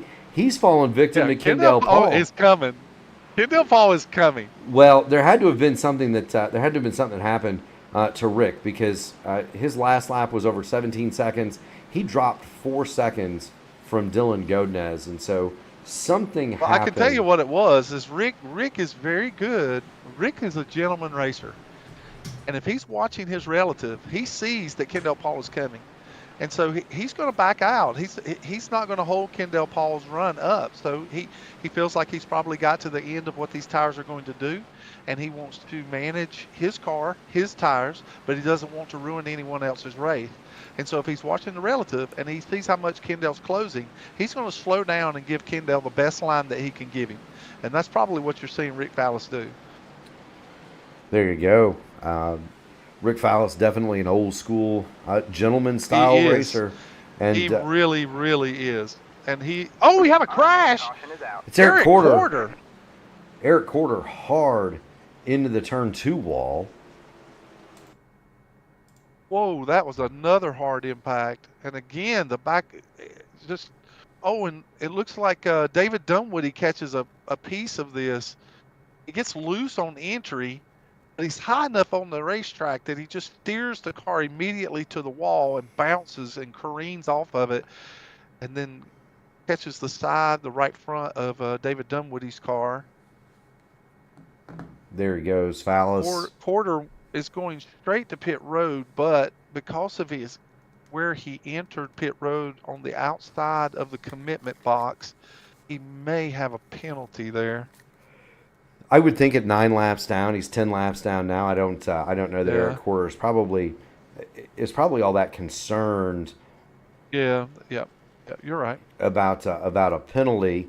He's just trying to hang on for that top 10 finish. Of course, he is in the playoffs. And when you talk about playoffs, Justin Osterman, John Hutchins, Troy Carricker, they are playoff drivers that have retired. It is, you've got Dunwoody out there yet that's had trouble. You've got 49 laps to go. There's a lot of incentive for Eric Corder to keep that car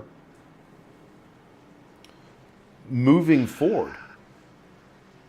Now, if you're talking about red mist in a helmet, I would think that Kendall Paul has probably got his red goggles on for sure, because he was running some really good lap times on the last half of this green flag run, and he was coming.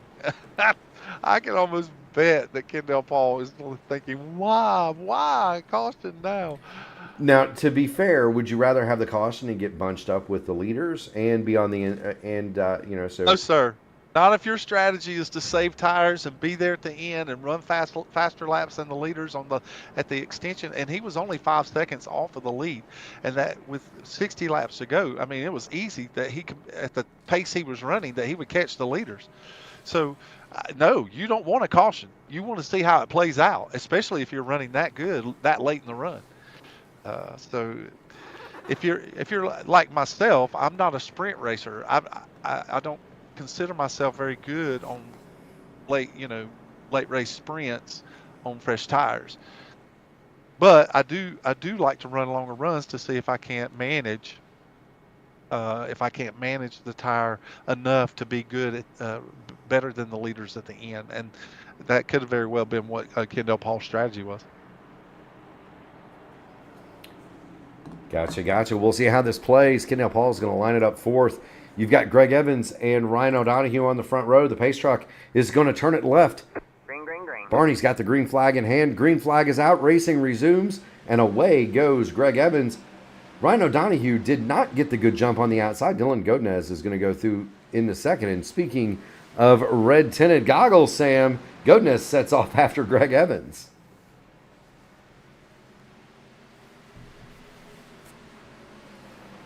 Well, Dylan Godinez proved that he's fast on fresh tires, and this is exactly what he did at the beginning of the race. He pushed that car as hard as he could push it. And now that we've seen that he's able to run both lines, he probably wants to see what he has for that deuce. And we'll see. We already know that Ryan O'Donohue ran in close proximity to Greg Evans there at the beginning of the race. They ran nose to tail for quite a number of laps, and so here goes Godinez now as he's right on the bumper of the two.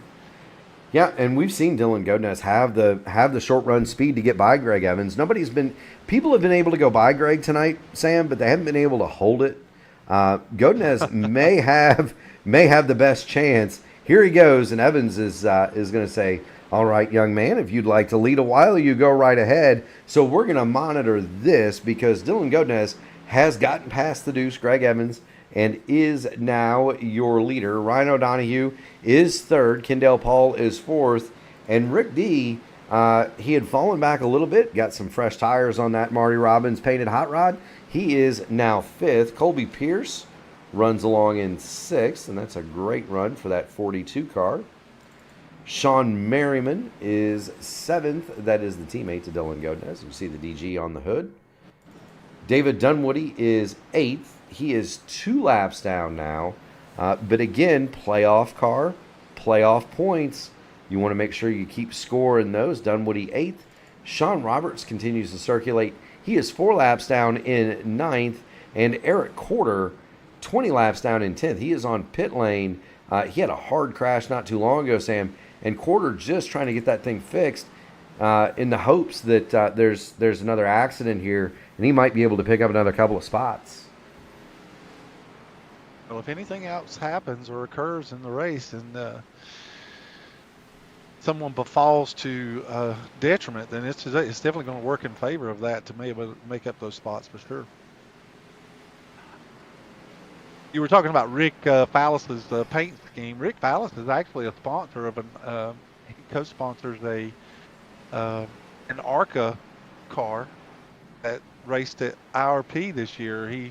The Presley Soar Racing, Rick Fallis, the Michael Wettner, Wayner, they are both sponsors on that car for health markets. And so Rick is very involved in racing. He actually wants me to paint him a paint scheme like the Marty Robbins for an ARCA car so that he can race it on iRacing. And so he's enjoyed that paint scheme, but he's very involved in racing in real life.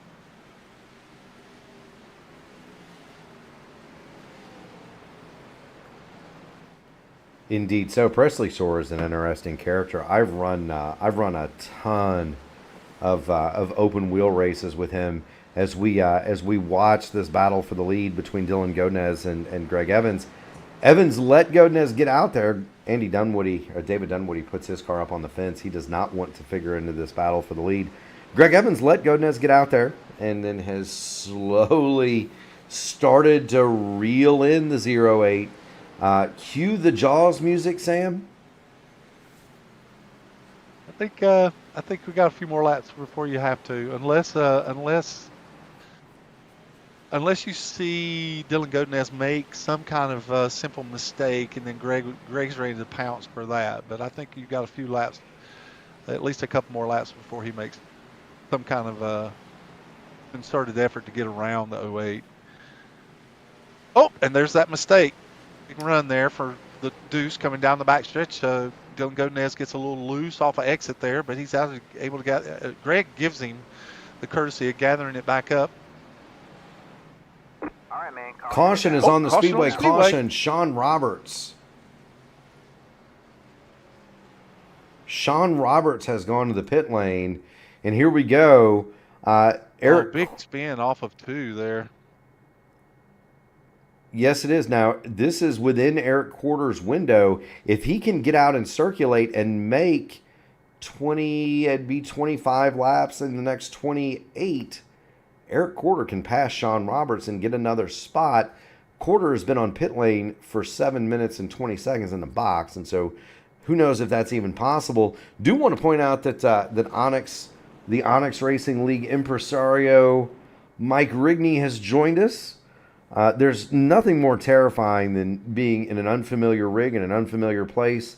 Maybe after you've been out all night celebrating with your open wheel community compatriots, then seeing the name Mike Rigney has connected pop up in the session that you're about to drive in.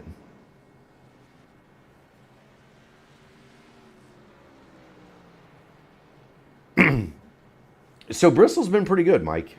We've got 27 laps to go. We've whittled the field down. There are only 7 cars on the lead lap from 17 that started. We've got 7 out of the race, and truthfully, about 8 of those because Eric Corder is under lengthy repair, and he is now past the point where he could make up a position.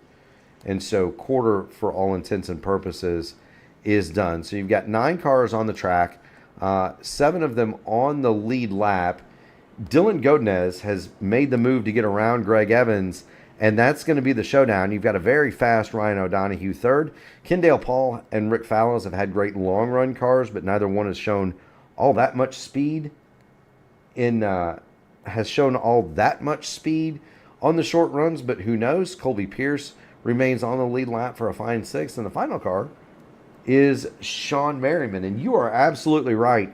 I saw Mike Rigney connected, Sam, and I started shaking in my 40 racewear boots.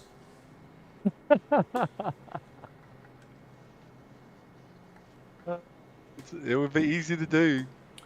The other one was I had to call Mike Friday night and let him know that there was a bit of a problem with our Chicago session, and George tried to take the blame for it, but we're putting that all on Mike Rigney.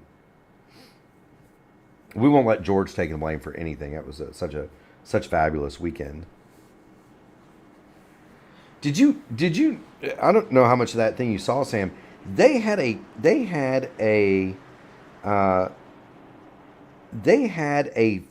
full-on mock-up Airbus A380 cockpit there.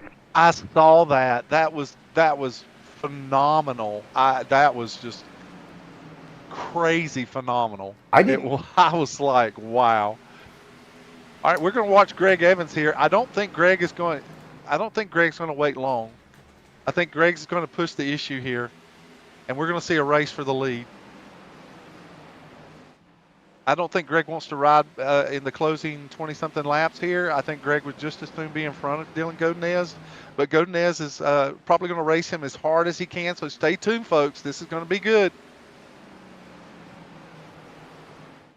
Yes, it is, and remember what happened the last time these two were racing in this exact same spot. Greg Evans and Dylan Godinez came together courtesy of a little bit of netcode. Is Dylan Godinez going to be conscious of that? Is there much you can do? And would Greg Evans use the bumper in the first place? Oh, geez. My experience is that he's never been one to really use a bumper. But I do know that in the past he's also been one that I'll race you the way you raced me. But I've never seen Dylan race him in any other way than respectful. So I think if Greg's going to try and make this pass, it's going to be a close racing pass, and I think Dylan's going to make him earn it. I think so. And Godinez doing the right things. He's sticking right to the bottom, and that's where Greg Evans wants to run. Meanwhile, Sean Merriman has made his way in the team car to Dylan Godinez. He's made his way up to 5th spot past Rick Fallows, who will fall to 6th. Colby Pierce back to 7th. Sean Merriman is making his presence felt. Merriman now is looking on Kendall Paul. We do not want to take away from the battle for the lead, but Sean Merriman is coming. Oh, big run. Oh, little contact there. Little contact on the entry. Greg made a big run coming off of 4. And now he's on the outside of the 08. He's going to make this big diamond and run off the top side. And Dylan Godinez is going to try and hold him off on the bottom. Yes, he is. Here comes Godinez. He's going to come back to the inside. Greg Evans. Bang into the wall there off 2. But he drives it deep into 3. Yes, he does. Godinez hanging tough on the bottom. Greg Evans is tough on the top. This is as good as it gets, fans. These two are going wheel to wheel at Bristol. Big advantage there. Greg Evans driving that car incredibly deep into the corner. Yes, he is, and Evans is going to get the move to stick. Move Greg Evans to the lead, Dylan Godinez back to 2nd, and that's opened up the door for Ryan O'Donohue to 3rd. While we were watching that battle, Sean Merriman moved around Kendall Paul, moved Sean Merriman up to 4th.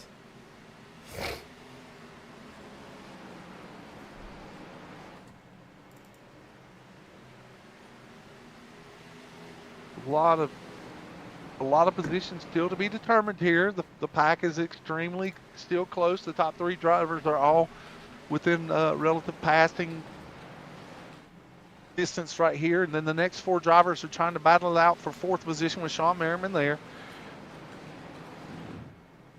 Actually, I believe Dunwoody is a lap down. Yes, he's 2 laps down, so he's not actually racing for the position here. Colby Pierce is in the 7th spot, and he is back off of the pace of these other drivers. Yes, he is. Godinez has now fallen ever so slightly back. 10 laps to go here for Greg Evans, and saying that's kind of like different verse, same as the first. Greg Evans let Godinez. I don't want to say let him go by, but Godinez was able to get past. Greg Evans stalked him and went by on the longer run, and now Godinez, he's fallen into the clutches of Ryan O'Donoghue. Second spot is not. Sean Merriman's actually closed in on this fight as well.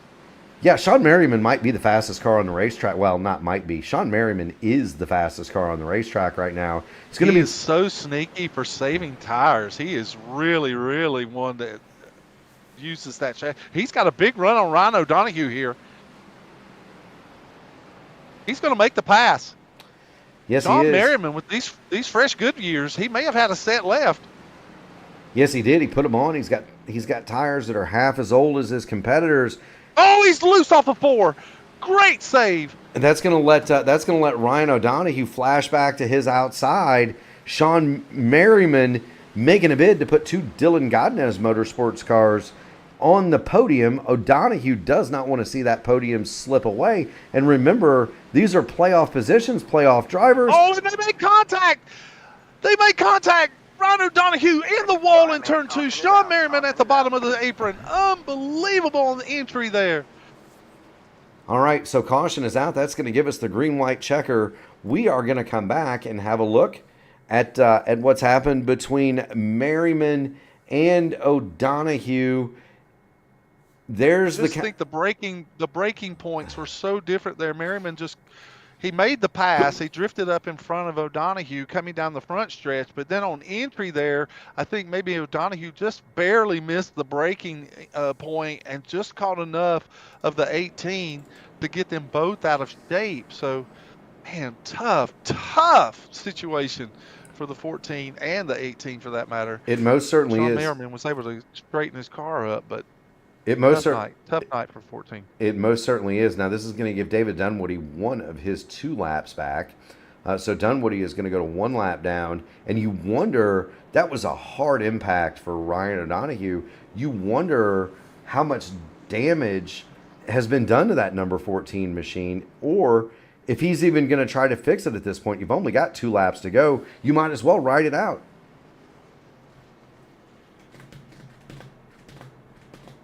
Or you would think so, right, Sam? I mean, if it's at this point, if it blows, it blows, wouldn't you think? Well, considering how short the field is, if you have an opportunity to get any damage fixed, or if you still, maybe there are drivers that still have a set of tires in the infield. I don't know. But I think by all practical purposes, considering where he is and the damage he may have, that may be the case for Ryan O'Donoghue. But Dunwoody was not able to get the lucky dog on. He was not able to get the benefit of the lucky dog this time by. Eric Corder gets that. Apparently, Dunwoody had made the comment in the server that he got a ghost damage 4X out of that incident. And so anytime that when a caution comes out, if you incur any kind of incident point or off track, or if you stop your vehicle on the track, it will not give you the benefit of the lucky dog. And so Dunwoody said that he had gotten ghost damage out of that, and so it prevented him from being able to get one of those laps back. Do want to point out that Sean Roberts has returned to the track, and there is Sean Roberts and Eric Corder 29 and 33 laps down respectively, Sam. There's only 4 laps between those cars. You get more than one green-white checker here with one of them involved. You might see a position change for 9th and 10th. Dunwoody is pretty firmly ensconced in 8th. But this is going to be interesting to see here. Godinez on the outside, Greg Evans on the inside. The 2 teammates are to the outside. That's Godinez and Merriman. The green flag is out. Godinez spins the tires hard. That's going to allow Kendall Paul to sneak into second, Sam. Oh, Kendall Paul's just been waiting to get up here all night long, and so that checked up the field behind them, and so we see Rick Fallis is actually a little loose as well, and so he slows down coming through 1 and 2, and he's trying to hold on to that 5th position, and Ryan O'Donoghue's going to drive around on the outside. Big drive there for Rick Fallis as he drives it in deep.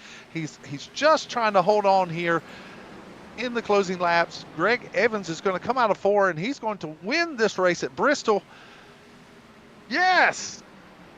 So Greg Evans is going to be hold off Dylan Godinez. Yeah, Greg Evans is going to be your winner. Kendall Paul second. Dylan Godinez is third.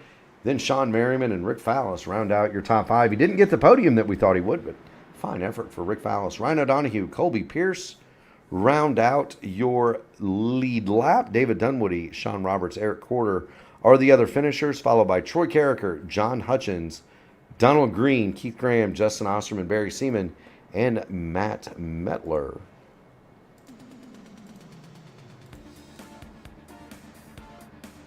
Really good sportsmanship between these drivers. At the end of this event, Godinez and Evans are having a good exchange about the race and their race there in the closing laps, and so it's good. It's always good that drivers can have good dialogue. I think that is a positive thing. You know, it is an awesome thing, and what's cool about it, Sam, to me, is, you get a race like that where you've got 2 guys going for it. You race your guts out, and it was clean, and that most certainly was. Those are the best experiences in iRacing, man. They most certainly are, and so definitely want to appreciate both the effort, the racing that we saw, and the sportsmanship. Do want to thank all the drivers that came out tonight. And we are gonna go see if we can't get. Well, we don't have anybody quite waiting yet. We'll flash the. Well, there's Dylan Godinez. Dylan Godinez, you've got Murph, you've got Sam Crow in the P1 broadcasting booth. You got a copy? Yeah, how was that for a show? Man, I'll tell you what. I was just telling Sam. I said those races like you and Greg had, those are the reasons that we all do this. Those are fun. I missed you guys. It's been a while since I've been up here. We missed you too. Well, it's not for a lack of trying, Dylan. It's not for a lack of trying. I mean, what was that, last to third? I'll take that any day. Oh, no question. Something like that. You were working the high side early, and that got you up to 5th or 6th or so. What was the difference in getting through the top 5 as opposed to the bottom 10?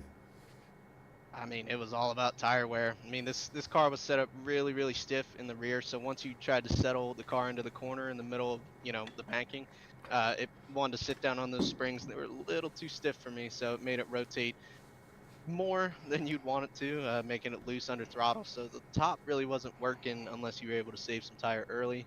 That's kind of what I was figuring out in stage 1. Kind of burned them up too quick, but was able to make a little bit of a comeback, and I had a pretty good teacher with Greg Evans. That guy never makes a mistake.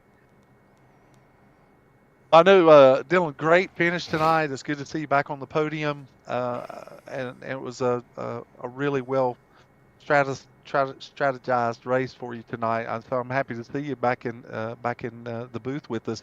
But I noticed that you guys got racing there when you had the lead the first time, and then there was a little bit of net code there. I know that Greg was very apologetic in the server and just trying to alleviate to you that nothing was intentional. But we were watching the broadcast, and on our end, it looked like a little bit of net code is what set you around. What a masterful job of saving the car. But the thing that impresses me the most is that rather than get all up in your feelings and get mad in those instances, you turn around and you have a great race there at the end with Greg. And probably my favorite line that you said after the race is that you look forward, or that you're going to get him the next time. And so, can you just give us a little insight about what your thought processes are moving forward through the playoffs here? Man, I just want to put on the best performance I can for everybody watching at home, and everybody that's supporting me with DG Motorsports. I mean, it's no fun for anybody when you go up there and wreck a guy, and me and Greg, we've hashed it out a few times in the season, and it's way more fun to race. It's way more fun to, have a chance to beat a guy outright and, put on a good show. And I get way more fulfillment of doing it on skill rather than emotion. Right there at the end, I got a little emotional with those tires. I mean, on that last restart, I kind of got a little of my feelings. I was like, oh man, I nailed it all night, and time that it counted, gave it up to Kendall. But I mean, this playoff grid is super stacked. I mean, me and Sean were able to pull off a 3-4 for DGM. So overall, I just had a good time, and continuing into the playoffs, I just want to bring my best foot forward and just do the best I can. Well, if tonight's any indication of what your plan is, you got a good start, my friend. Great job. Yes, sir. Great job, Dylan Godinez. And because you did that great job, you made it to the podium. You get the mic. Friends, family, sponsors, shout outs. The floor is yours, Dylan. I just want to thank everybody that watches every week, all the fans, all my supporters, my family, everybody that tunes in. Especially thank you to Tony G's Pub and Eatery, Eda Enterprises, Hair by Eliana, everybody that's come on board for this season. I'm going to continue to try to put on a show. Absolutely. Well, we appreciate you being here and putting it on for us. Keep going fast, having fun, buddy, and we will see you at the next one. All right, boys. I'll see you. Yes, sir. That is Dylan Godinez. And for second place, we're going to bring in Kendall Paul. And Kendall, you've got Murph, you've got Sam in the P1 broadcasting booth. It's a special paint scheme tonight. You're running up to second spot. Were you?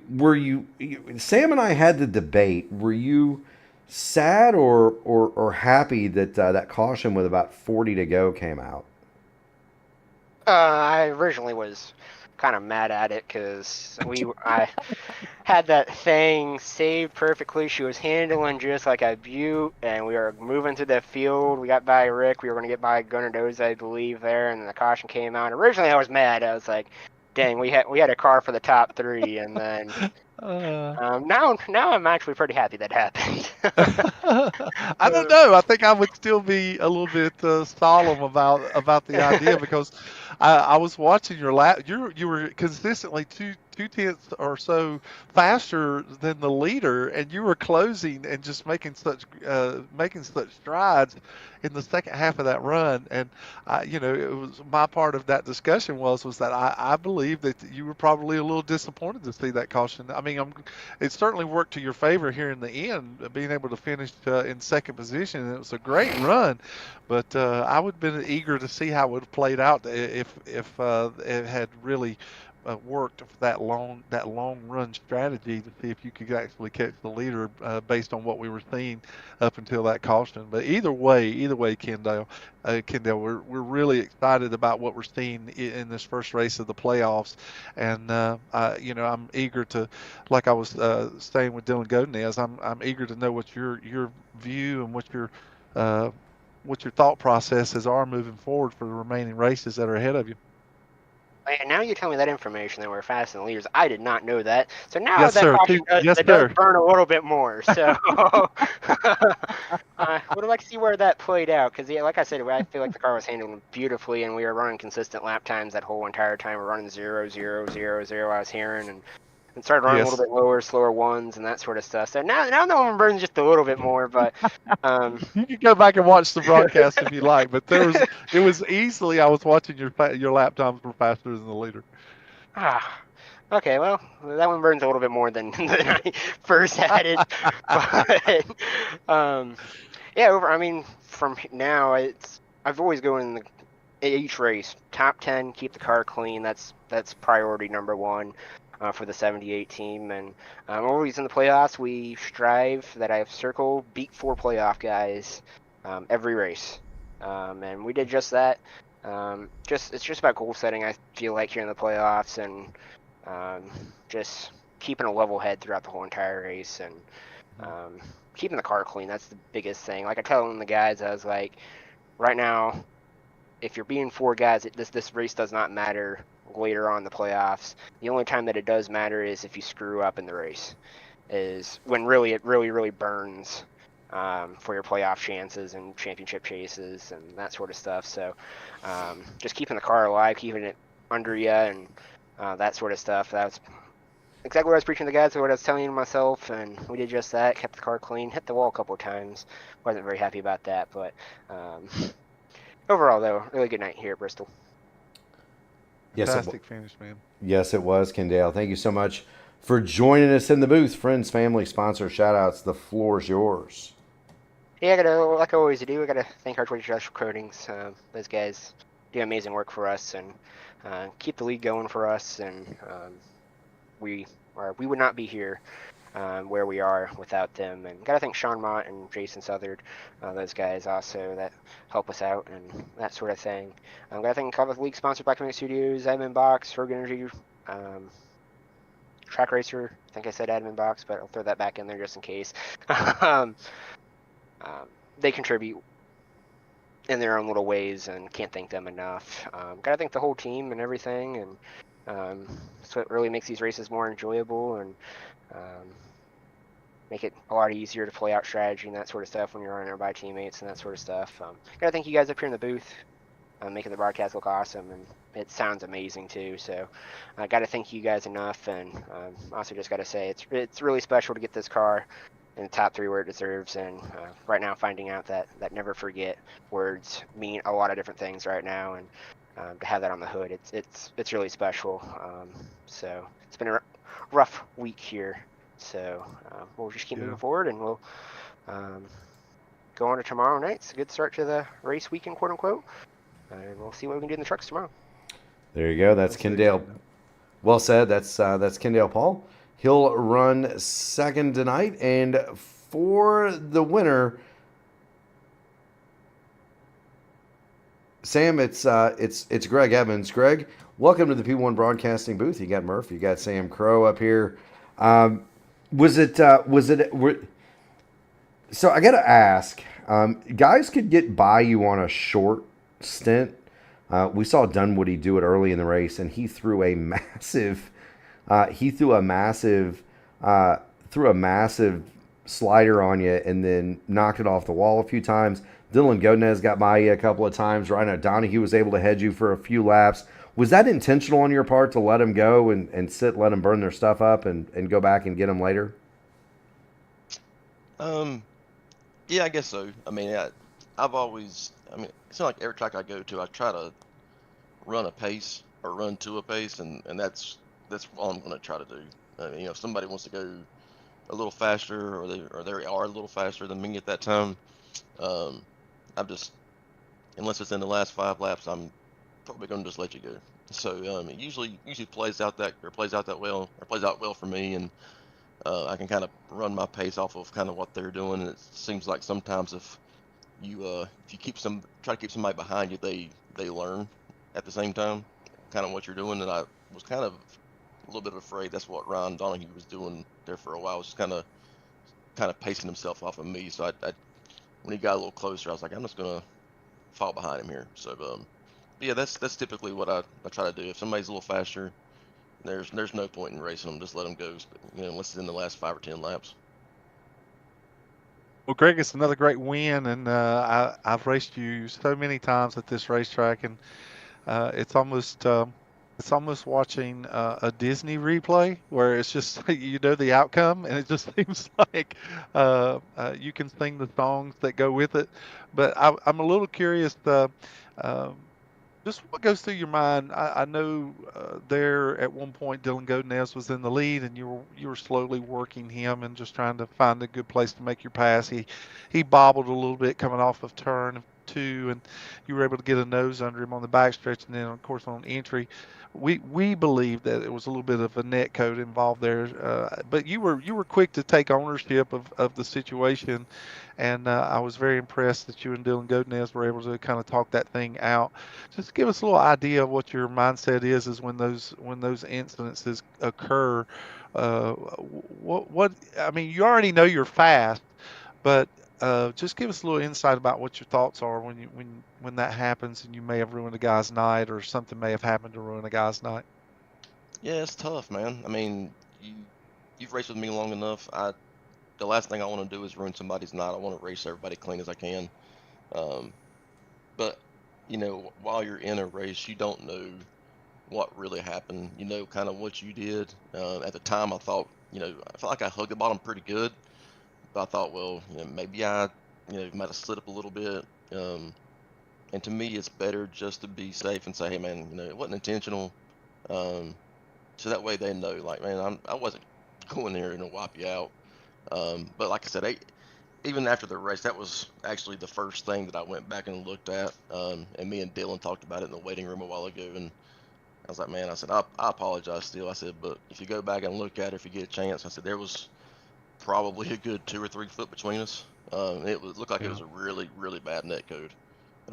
We wasn't even close to touching, but unfortunately in sim racing, a lot of times it's great and stuff like that don't happen. But when you're at these really tight short tracks and tight racing, it tends to happen, unfortunately. And you just don't really know the truth until after the race, and you can really go back and look at it and analyze it. And luckily he wasn't too upset with what happened during the race. Well, it was a fantastic save on his part. Honestly, it was just amazing how he wheeled that car and was able to keep the nose straight and really only lost 2 spots. Not only that, but round 2 between you two was fantastic as well. Agreed. Yeah, agreed. Yeah. Without even knowing what happened in the first time, I was like, man, I do not want to have any kind of contact if I can avoid it. But I really didn't want to go the outside. It was so slippery up there all night long, and I'd been running the bottom, but I knew that he wasn't really going to give me much of a chance to get to the bottom if he could. Mm-hmm. So I felt like that was really my only option. And luckily, I was telling him, man, I was on pins and needles up there, just trying to make sure I didn't get loose and wreck us both. And but man, it was a heck of a battle. And it sure was. I'll give him a lot of credit. He had a heck of a save, and he drove back up there. And he still raced me clean, not knowing if I intentionally wrecked him or, got into him. And I've had to move forward. I felt like somebody wronged me, and then I, kind of show my butt a little bit. And then after the race, when you can go back and analyze it, you kind of regret it. So I'll give him a lot of credit for that, man. He was really cool about it. Came back up there and raced me clean the rest of the night, and that takes a lot of I don't know what you call it, but I respect that. Well, we're going into the playoffs, Greg. You feel like you got a target on your back? I feel like I've had a target on my back since about 10 races into it. Ryan was kind of catching me there at one point, and the 28 and the 42 were like running a moving chicane on me. And as soon as I got by both of them, they just pulled over for him, and I was like, oh, well, here we go. So, any time that you get, a few wins under your belt, and, there's always a little bit of a target maybe, or, everybody wants to beat you, and rightfully so. Mm-hmm. I've been in situations where guys run over me, and it's like, man, every race is a challenge to try to beat them. And, it's just, it's part of the gig. Well, you certainly got your work ahead of you. If tonight's any indication of what these drivers like Ryan O'Donoghue, Dylan Godinez, and of course Kendall Paul, what they have for you. So it's going to be interesting to see how it plays out. Yeah, absolutely. And like I said, thanks to Dylan. Like I said, not knowing what happened, he could have blown a fuse and took me out. And but a lot of respect was earned tonight from him, from me, and Ryan was tough tonight too. Everybody was. It was just a battle of attrition tonight. It was a big attrition race. It was indeed, but Greg, you survived it. You took home the checkered flag for the 74th time this season, and so congratulations on that. Do want to thank you once again for joining us. As always, it's a pleasure. Friends, family, sponsor, shout outs. The floor is yours. First of all, Mark, I got to ask you a quick question myself. So, me and Sam did not get to go to the Sim Racing or Sim Gaming Expo this past weekend.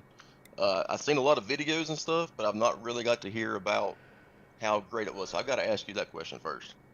It was an amazing time. 10 out of 10 stars. George Anzaldo and his crew put together a first class event. The competition aspect of it was amazing. The only hiccup was that Mike Rigney messed up the qualifying for the Chicago open wheel race, and had it be an open session. But beyond that, man, it was totally awesome. It was. They had a, so I was telling Sam in the thing, and we got sidetracked and didn't get to finish it, but they had a full Airbus A380 cockpit simulator there. And I did not get to fly in it, but I did get to see it. And that thing was unbelievable. They had several full motion rigs there. So, when you turn your Indy car into a lawn dart, as I sometimes do, I got to go all the way upside down once. That was interesting. Haven't done that since I was a kid. But it was a flat out blast, man. You guys should definitely come next year. I'm gonna send Mike Rigney on the world's longest Uber ride next year. I'm gonna send a Toyota Prius to get him in West Virginia and drive him to Chicago. Hey, I flew to Philadelphia a couple of years for my job and stuff, and I got into a Prius as a Uber, and going through Philadelphia in an Uber over the bridges and everything. It was I was just waiting for a big gust of wind to flip us over, so I understand. Well, to be fair, like I have a hybrid, but I have an Accord. So like my car is a full size, like it's a normal car, right? It's not the shoebox with the bicycle tires. Like I actually have a real car that happens to be a hybrid. But yeah, we're gonna send a Prius up there. We're gonna send a Prius out there for Rigney to get in there next year. But no, it was it was fabulous. Mike was talking about me coming to West Virginia, and then we drive from West Virginia up there. But Greg and I are actually entertaining the idea of just flying up there. Hey, that's the way to do it. Fly up there, get you an Uber, find a good place to stay in the city, and just walk everywhere, and then get an Uber back to the airport and come home. Well, that's what I'm saying. You guys can fly, and we'll put Rigney in the Uber, but he'll have to sit in the Uber from West Virginia all the way to Chicago. I never met Rigney, but I can't imagine that would be any fun.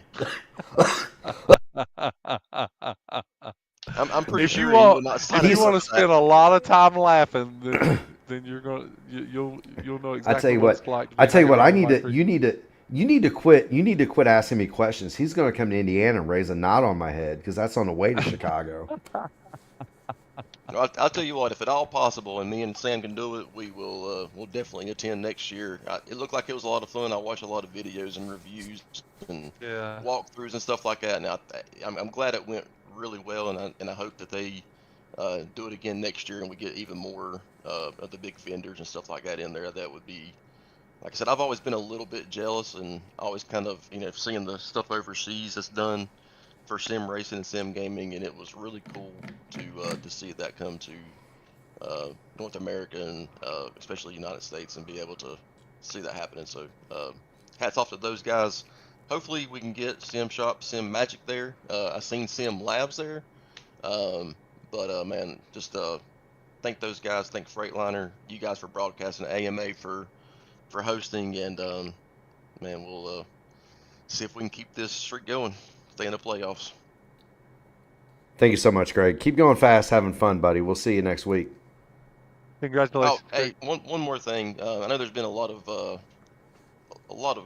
things happening in the world the past couple days. Not to get political or anything, but just think about your fellow man. At the end of the day, Amen. he had a wife and a kid. People from 9/11 had wife and kids. Yeah. Yeah. And I hope 9/11 didn't get overshadowed today, but I mean, I kind of way it did. But just don't forget, man, that everybody has somebody to go home to, hopefully, and a family there. No matter what our differences are, our beliefs are, be able to sit down with those people and discuss it in a common goal. Not to reach out for hate at the earliest sign of something. Love your fellow man, and just try to be there for them, support them, be their friend. Man, it's just heartbreaking, but praying for Charlie Kirk's family and still those that were affected from 9/11. Well said.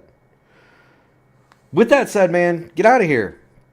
Go celebrate. Keep going fast. Having fun, dude. See you guys. Adios, amigos. Y'all have a good one. You do the same, Greg. Take care, Greg. Take care. And that is Greg Evans, the wordsmith. He is tonight's winner. And Sam, 17-car field at Bristol wasn't all that bad, was it, brother? No, again, I think that's a good field to have a race with. Had the car been more, a little bit more acquiesceable for these drivers to be able to handle on corner entry and off, I mean, you probably wouldn't have seen as many cautions as you did. Most of what we did see were all stealth spins, and so outside of that and the attrition that was caused by those stealth spins, and I thought the racing was great. Yeah, I mean, look, it's one of those things where if you don't like that race between Greg Evans and Dylan Godinez, the second time around, not the first, but the second time around, I don't know that we can really help you because they did a tremendous. They had a tremendous duel. And speaking of a tremendous duel, we've got more of that coming up here on the P1 Broadcasting Channel starting tomorrow night. It is the AMA Archway Industrial Coatings Truck Series, 8:20 p.m. Pre-race 8:35 start. On Sunday, September 14th, we have the Votive Indy Oval Series from Legacy, Texas. That's an 8 o'clock broadcast. The official series start one more time. That is the Indy Open at 8 o'clock on Monday night, and the Indy Oval Series on Tuesday night at 8:15. We'll have the Horizon IndyCar Series from Pocono. That's round 7 of that series on Wednesday at 8 o'clock. And then we'll be right back here for the AMA next week. Do want to thank Blackmagic Studios, Admin Box, Archway Industrial Coatings, all of the sponsors that do help us out in the AMA. We do want to extend a moment to remember 24 years ago what happened in New York City. I know I haven't forgotten. I know Sam hasn't forgotten. And we also do want to say a prayer for all of those who are hurting with division in our country. Remember, we're all people. And you have an opinion and I have an opinion. And those opinions may differ, but we are still people. None of it should be at the price of a life. Absolutely not. And so we do hope and pray that we all find a way to get a little bit closer and recognize our own humanity. And we also want to thank all the people that make this possible. And I'm not talking about the sponsors or the drivers or the fans. I'm talking about the people that really make it possible. And especially on this day, the policemen, the firefighters, the military, the EMTs that drive the ambulance, and the nurse that gets you out when you get to the hospital, Sam. I really do thank those people. They're awesome people. Yeah, thank you. Absolutely. Good night, everybody. We will see you tomorrow. Good night, everyone.